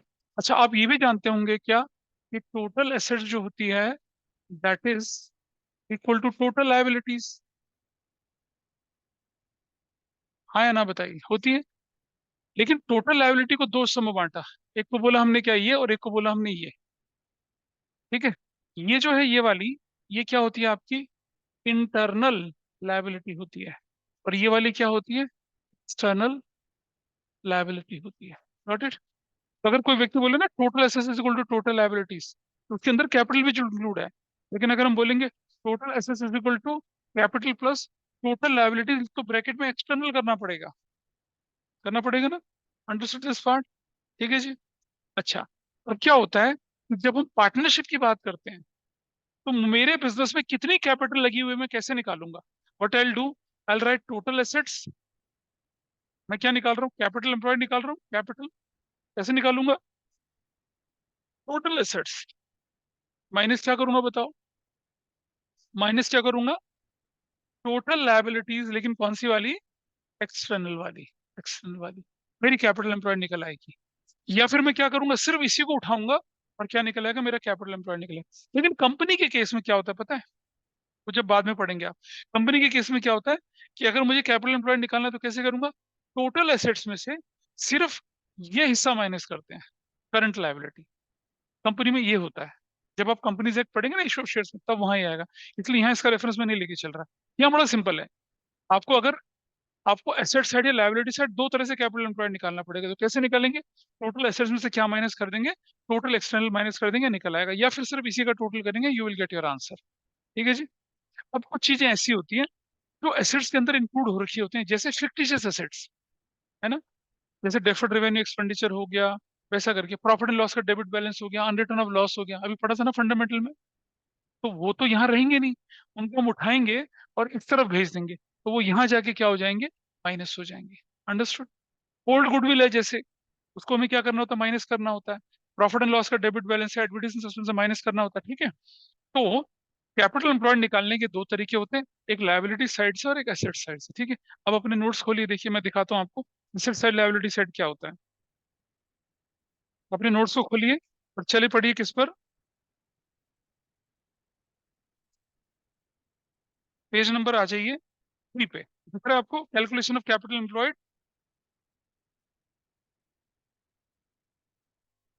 दिख रहा है? लायबिलिटी साइड दिख रहा है सब आपको? और जरा एक एक पॉइंट को हम लॉजिकली पढ़ेंगे जरा। उन्हीं का गणित दोनों देखिए। सबसे पहले ए का कैपिटल, ए का करंट जोड़ दिया, बी का कैपिटल, बी का करंट, सी का कैपिटल, सी का करंट जोड़ दिया। ठीक है अभी? अच्छा, रिजर्व किसके होते हैं भाई? यहाँ देखिए, बोर्ड को देखिए जरा। रिजर्व जो है उन पर हक इनका होता है या रिजर्व इन लोगों का होता है? Reserve belongs to owner, partners या आउटसाइडर्स? रिजर्व का मालिक कौन? बताइए कौन है? रिजर्व का मालिक कौन? ओनर। ओनर को क्या रिप्रेजेंट करता है? बस कैपिटल चलता है। ठीक है जी। सरप्लस आ जाइए, सरप्लस। सरप्लस यानी कि अनडिस्ट्रीब्यूटेड प्रॉफिट। याद है पार्टनरशिप में पढ़ा था हमने, आपको बताया था प्रॉफिट लॉस 4.5 लाख का था, बैलेंस शीट में 50,000 का दे रखा था। अनडिस्ट्रीब्यूटेड प्रॉफिट किसका है वो? इन्हीं का तो है, ये भी जोड़ देते हैं। ठीक है। और फिक्टिशियस एसेट्स, ये जो लॉसेस हैं, अनरिटर्न ऑफ लॉसेस है ना, इनको इनको कौन भुगतेगा, इनका लॉस कौन झेलेगा? यही तो झेलेंगे, यहाँ से माइनस कर देते हैं। ठीक है, इसी से माइनस कर देते हैं। Got it?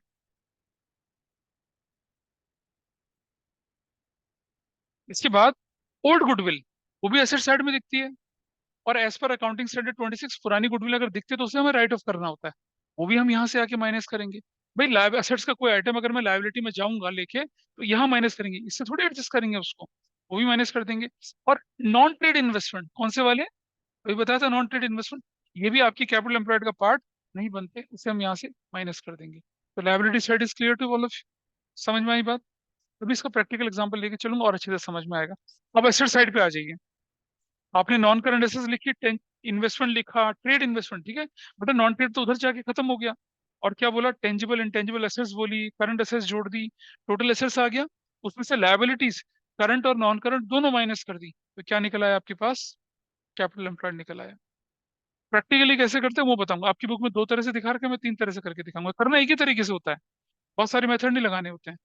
नीचे देखिए, non current assets plus working capital. Working capital किसे कहते हैं भाई? यहाँ देखो जरा, इधर देखिए, यहाँ देखिए, ये टोटल एसेट्स है, ये नॉन करंट एसेट्स है, ये करंट एसेट्स है। ठीक है, इसमें से क्या माइनस कर दिया मैंने? करंट लायबिलिटी माइनस कर दिया, तो आगे वर्किंग कैपिटल।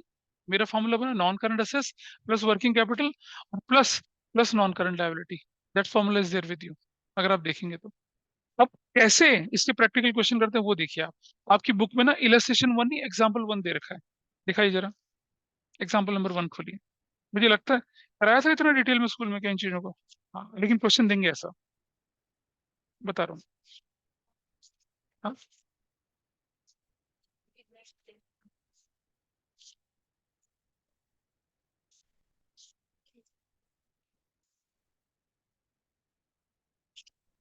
हाँ जी बेटा, पेज नंबर 2.15 खोलना। ए मार्क, पेज नंबर 2.15 खोलो। पेज नंबर 2.1 खोलो, 2.15 खोलो फटाफट से, पेज नंबर 2.15 देख लिया? हाँ ये वाला। आपके साथ एक बनी बनाई बैलेंस शीट दिख रही है, ठीक है, एक को मैं करके दिखा रहा हूँ आपको, फिर दूसरा आपको कर रहा है। बनी बनाई बैलेंस शीट आपके सामने है या नहीं है?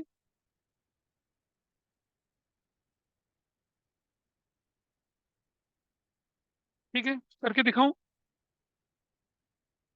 आई कैन अंडरस्टैंड, बहुत भारी लग रहा है तुम लोगों को, लेकिन थोड़ा सा गर्मी लग रही है, चला दो ना। मैंने कहा था तुम्हें बचपन में कि बेटा या तो बड़ी बड़ी क्लासेस की आदत डालो, 12th में परेशानी होगी। अब तुम समझे नहीं मेरी बात को। हाँ, हाँ, करे? चलो, मुझे बुक चाहिए था, एक मिनट दिखाना जरा। कोई बात नहीं, 17 कर दो, 15 कर दो, कड़ाके की ठंड ले आओ इसके अंदर। आइए मेथड 1, देखो बेटा मेथड 1, एग्जाम्पल 1 आपके साथ लेके चल रहा हूँ, पेज नंबर लेके चल रहा हूँ 2.15। ठीक है, मेथड 1।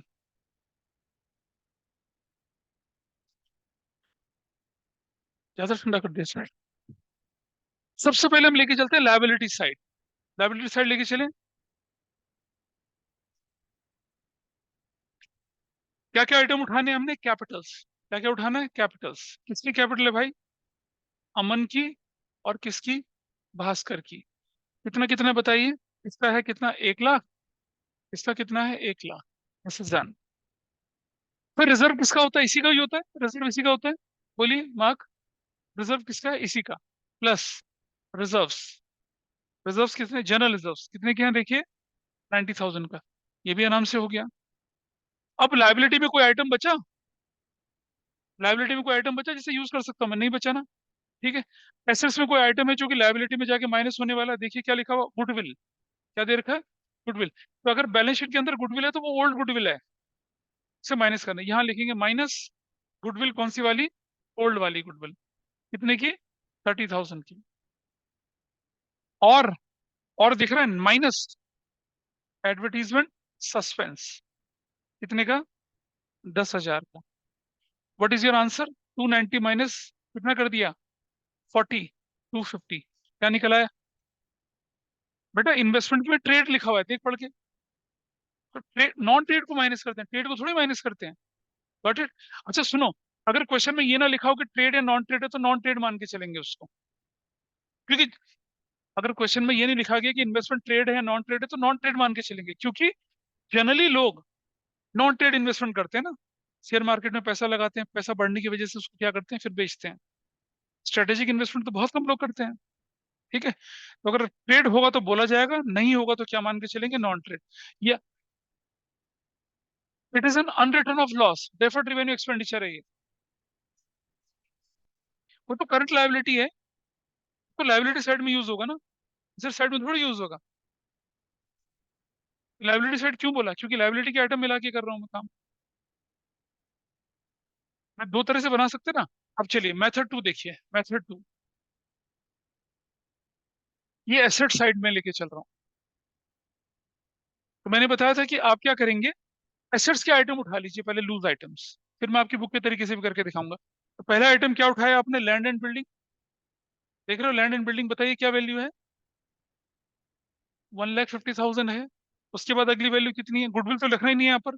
इन्वेस्टमेंट्स कौन से वाले, ट्रेड, कितने का बताइए, 50,000। अगला इन्वेस्टमेंट क्या आपके पास है, स्टॉक, स्टॉक कितने का है, 50,000 का है। अगला कितने का है, सन्ड्री डेटर्स, कितने का है, 70,000 का है। अगला कितने का है, कैश एट बैंक,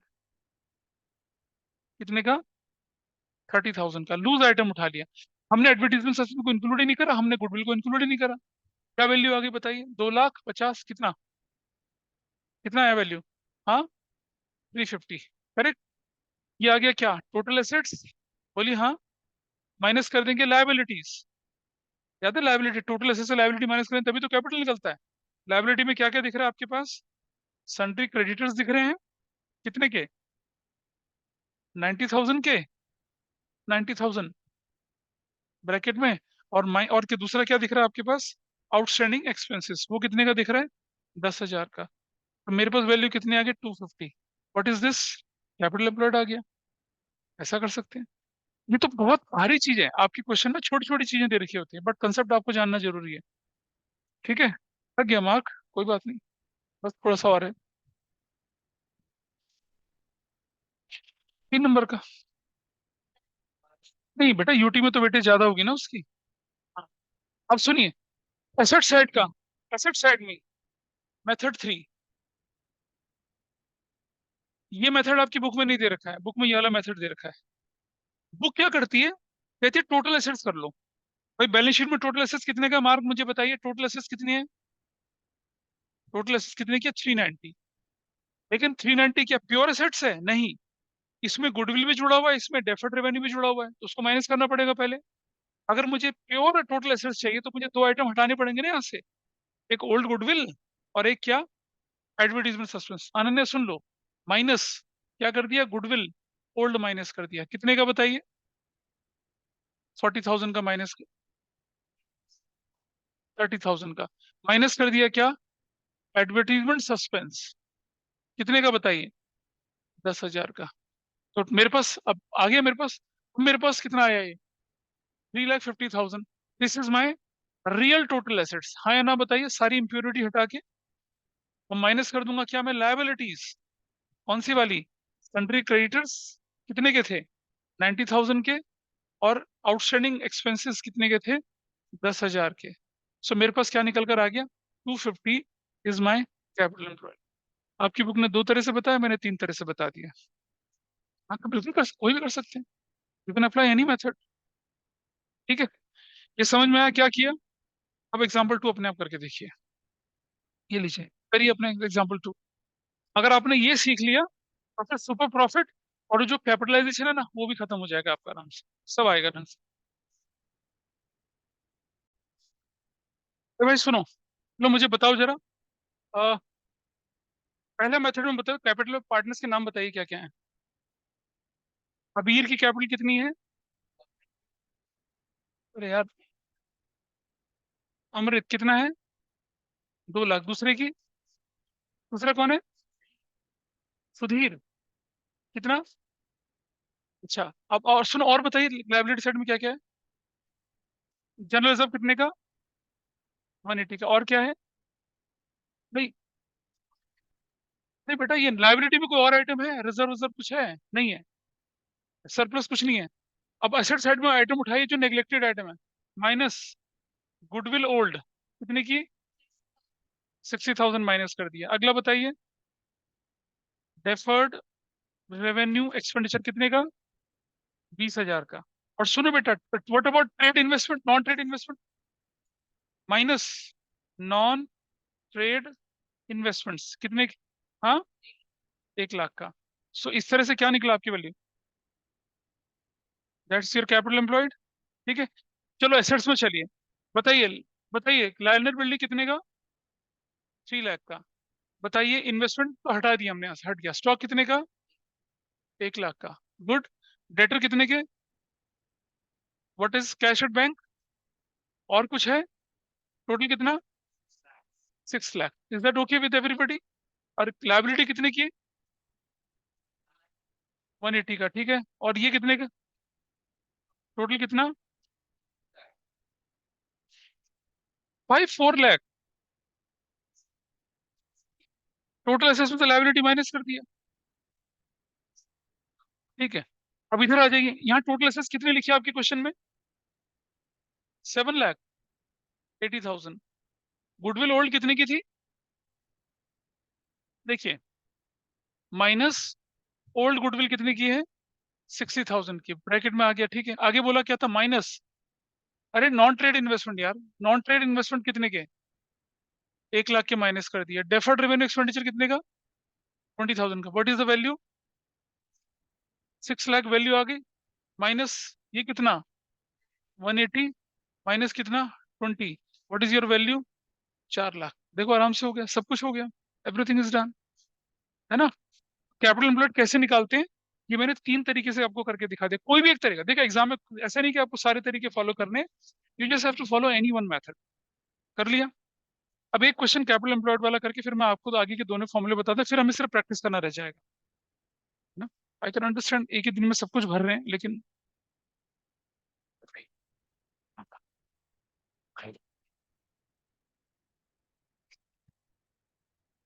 चलो को नोट कर लेना। और जो सबसे पहले काम क्या करना है, घर जाके जो आज कराए, आज या कल जब भी आप करेंगे, क्योंकि आपके पास पूरा वीक होगा, आपको पहले से रिवाइज करना है, फिर धीरे धीरे क्वेश्चंस करते चले जाना, और जो डाउट होगा मेरे से क्लास के बाद पूछना हर रोज। ठीक है? लेकिन पहले इलस्ट्रेशन करना, फिर करना है इसको। आइए जरा देखिए आपकी बुक में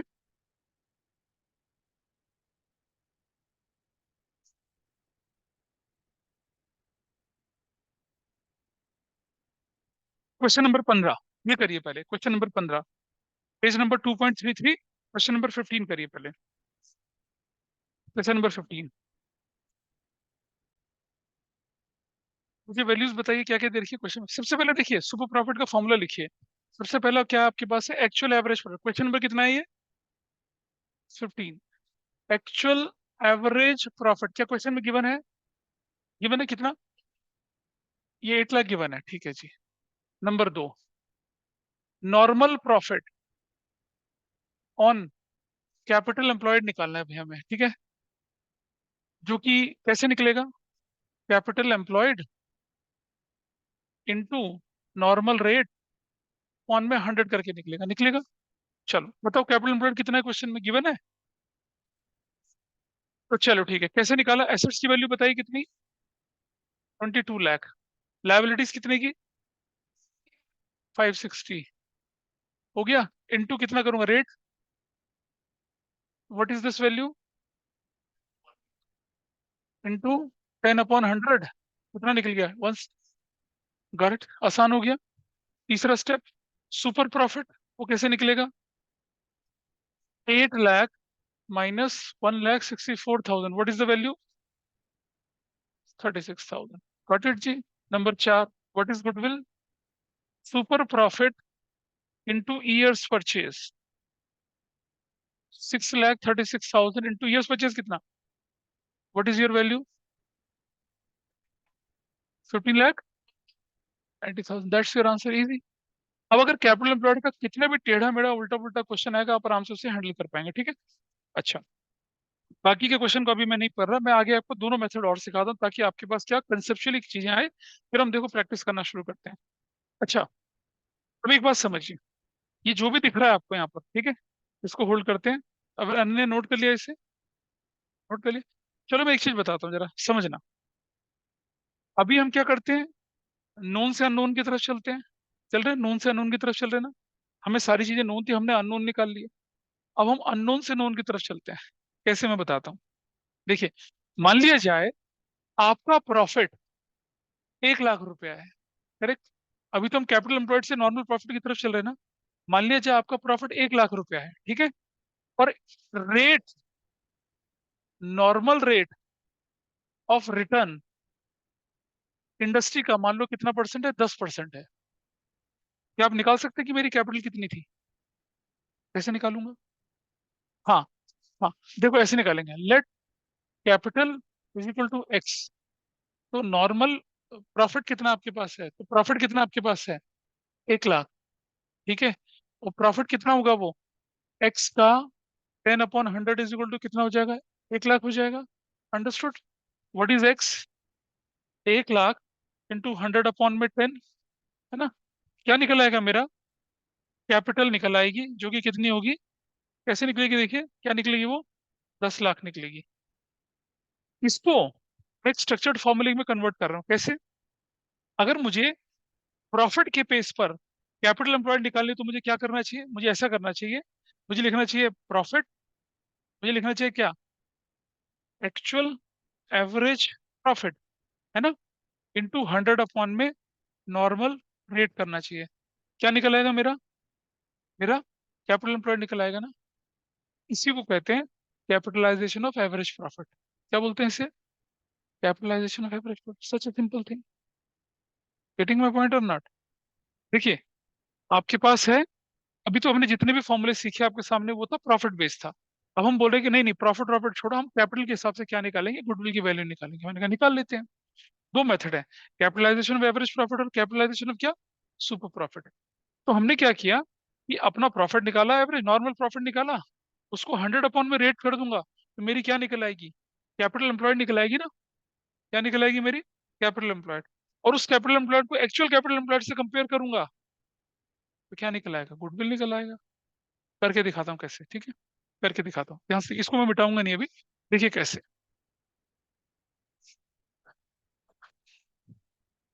कैपिटलाइजेशन ऑफ एवरेज प्रॉफिट कैसे निकलता है उसका देखिए। कैपिटलाइजेशन ऑफ एवरेज प्रॉफिट ये कैसे निकलता है, देखिए step number 1, calculate actual average profit, निकल जाएगा। जैसे निकालते हैं वैसे निकालेंगे। Step number 2, calculate capitalised value of actual average profit, वो कैसे निकलेगी, actual average profit into 100 upon में नॉर्मल रेट। अभी निकाल के दिखाया था, दूसरे स्टेप में ये निकल आया।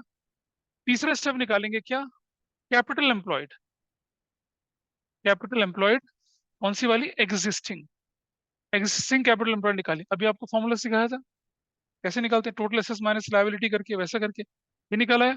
और चौथा, अब जरा समझना, अगर आपकी एग्जिस्टिंग कैपिटल एम्प्लॉयड और ये जो कैपिटलाइज वैल्यू निकली, इन दोनों का डिफरेंस इज गुडविल, इन दोनों का डिफरेंस क्या बनेगा, गुडविल बनेगा। कैसे, जरा एक बार नोट्स देखिए, मैं दिखा रहा हूँ आपको, नोट्स को लिए। ये सुपर प्रॉफिट नहीं है अभी, सुपर प्रॉफिट बाद में बताऊंगा। चलिए पहले जरा देखें जरा, पेज नंबर चलिए आप, पेज नंबर है कौन सा वाला ये, 2, राइट हैंड साइड पे कैपिटलाइजेशन ऑफ एवरेज प्रॉफिट दिख रहा है नोट्स में आपको, क्या लिखा हुआ है देखिए। अ, उन्हीं का देखिए, उन्हीं देखिए, ईयर परचेज गिवन है आपको, आइडेंटिफिकेशन है, ईयर परचेज भी गिवन होता है वैसे। एवरेज प्रॉफिट जब लेके चलते हैं ना बेटा, कैपिटलाइजेशन ऑफ एवरेज प्रॉफिट में, नहीं, रुको, कैपिटलाइजेशन ऑफ एवरेज प्रॉफिट में ईयर परचेज नहीं होगा, इसको काट दीजिए लाइन से, नोट्स में काट दीजिए इसको, ईयर परचेज की जरूरत नहीं पड़ती है यहाँ पर, हटा दीजिए, काट दीजिए उसको, रिमूव इट, ये हटा दीजिए, इसकी जरूरत नहीं है।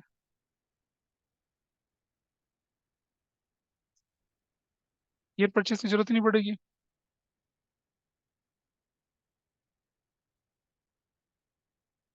और आपको क्या दे रखा है, नॉर्मल प्रॉफिट दे रखा होगा आपके पास, ठीक है जी।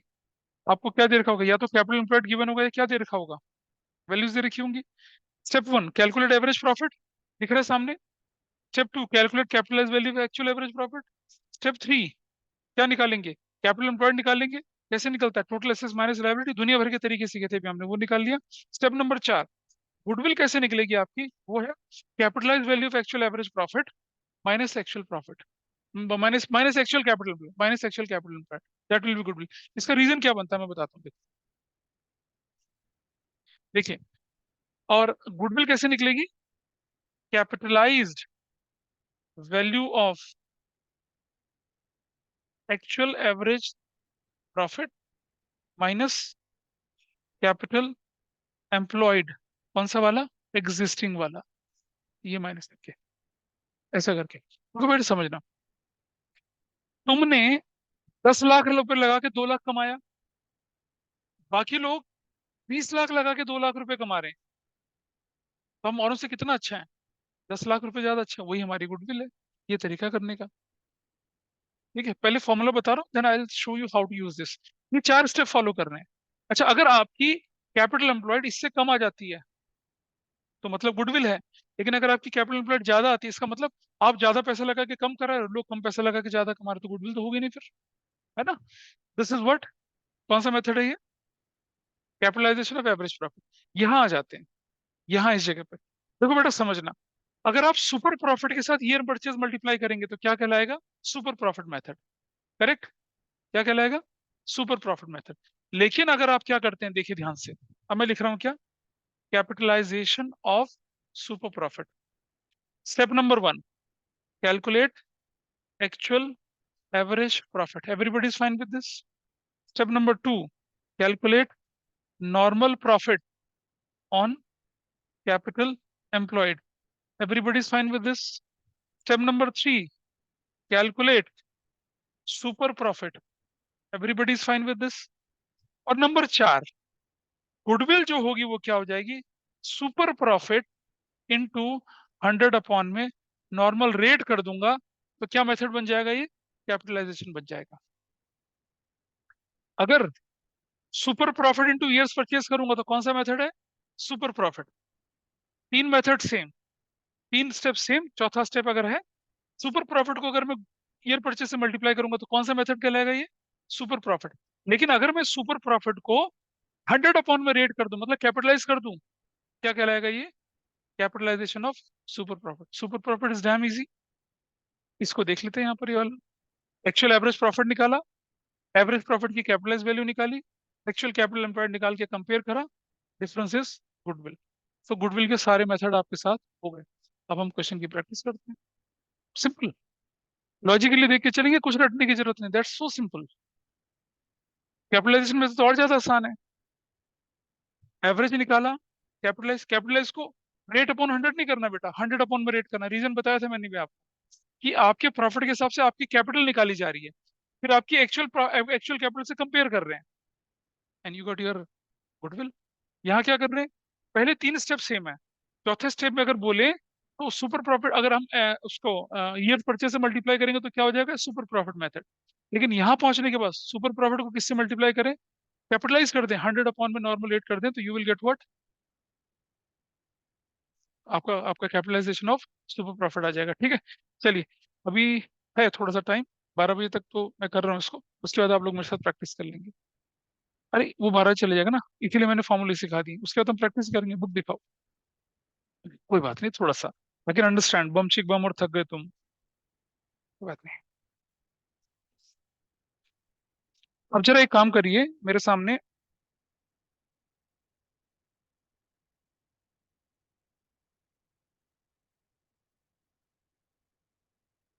क्वेश्चन नंबर 20 करके दिखाइए, question number 29, sorry, 29, question number 29, please, question 29 करेंगे। मतलब जो सिखाना था ना वो पार्ट हो चुका है, अब मुझे आपको वैरायटी ऑफ क्वेश्चंस कराने हैं, सिर्फ वैरायटी क्वेश्चन, मतलब कंसेप्चुअली आप सब कुछ सीख चुके हैं, सिर्फ क्वेश्चंस प्रैक्टिस करने हैं। 29 करिए। नेट एसेट्स किसे कहते हैं, टोटल एसेट्स में से अगर मैं लायबिलिटीज माइनस कर दूं तो नेट एसेट्स तो है मेरे पास। तो अगर क्वेश्चन में नेट एसेट्स गिवन है, अगर क्वेश्चन में नेट एसेट्स गिवन है ये, तो आपको अलग से कैलकुलेट करने की जरूरत ही नहीं है। ठीक है, करिए जरा आपसे 29। क्वेश्चन 32 में एक बच्चे को दिक्कत आ रही है, वो देखिए कैसे होना था। Question 32, page 2.35। 1 अप्रैल को फर्म की एसेट्स थी 1 लाख एक्सक्लूडिंग स्टॉक। तो मुझे क्या निकालने के लिए बोला, हमें बोला है कि आपको निकालना है goodwill of the firm is valued 60,000।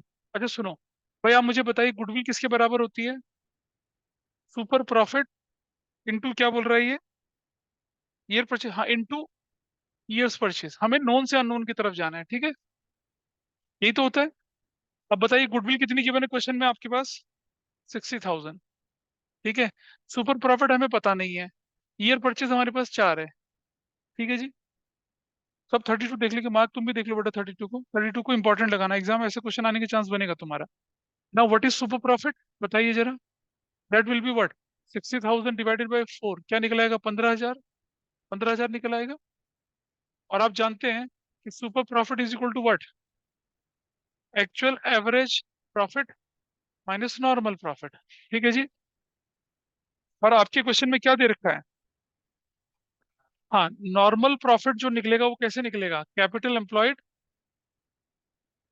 Into normal rate upon में 100 बोल के निकलेगा। और नॉर्मल प्रॉफिट आपके पास जो दे रखा है, क्या, हाँ सुनो, कैपिटल एम्प्लॉयड कितने दे रखी है आपके पास क्वेश्चन में? फर्म की has an assets of 1 lakh excluding stock, तो स्टॉक को जोड़ेंगे बेटा, तब तो मेरे पास एसेट्स आएगी, टोटल एसेट्स। और लायबिलिटी कुछ दे रखी है क्वेश्चन में। हाँ, तो हम लिखेंगे क्या? अब हम लिख रहे हैं यहाँ पर क्या, कैपिटल एम्प्लॉयड, मतलब सीधा सीधा सीधा कैपिटल एम्प्लॉयड कैसे निकलेगा? 1 लाख प्लस 20,000 कर दिया, और माइनस क्या कर दिया, करंट लायबिलिटी कितने की? 10,000 की। देखो, इधर से आसानी सुनिए बेटा, अगर आप क्वेश्चन में करंट लायबिलिटी तो current liability, non current current तो दोनों माइनस होगा, लायबिलिटी तो माइनस होनी होनी है।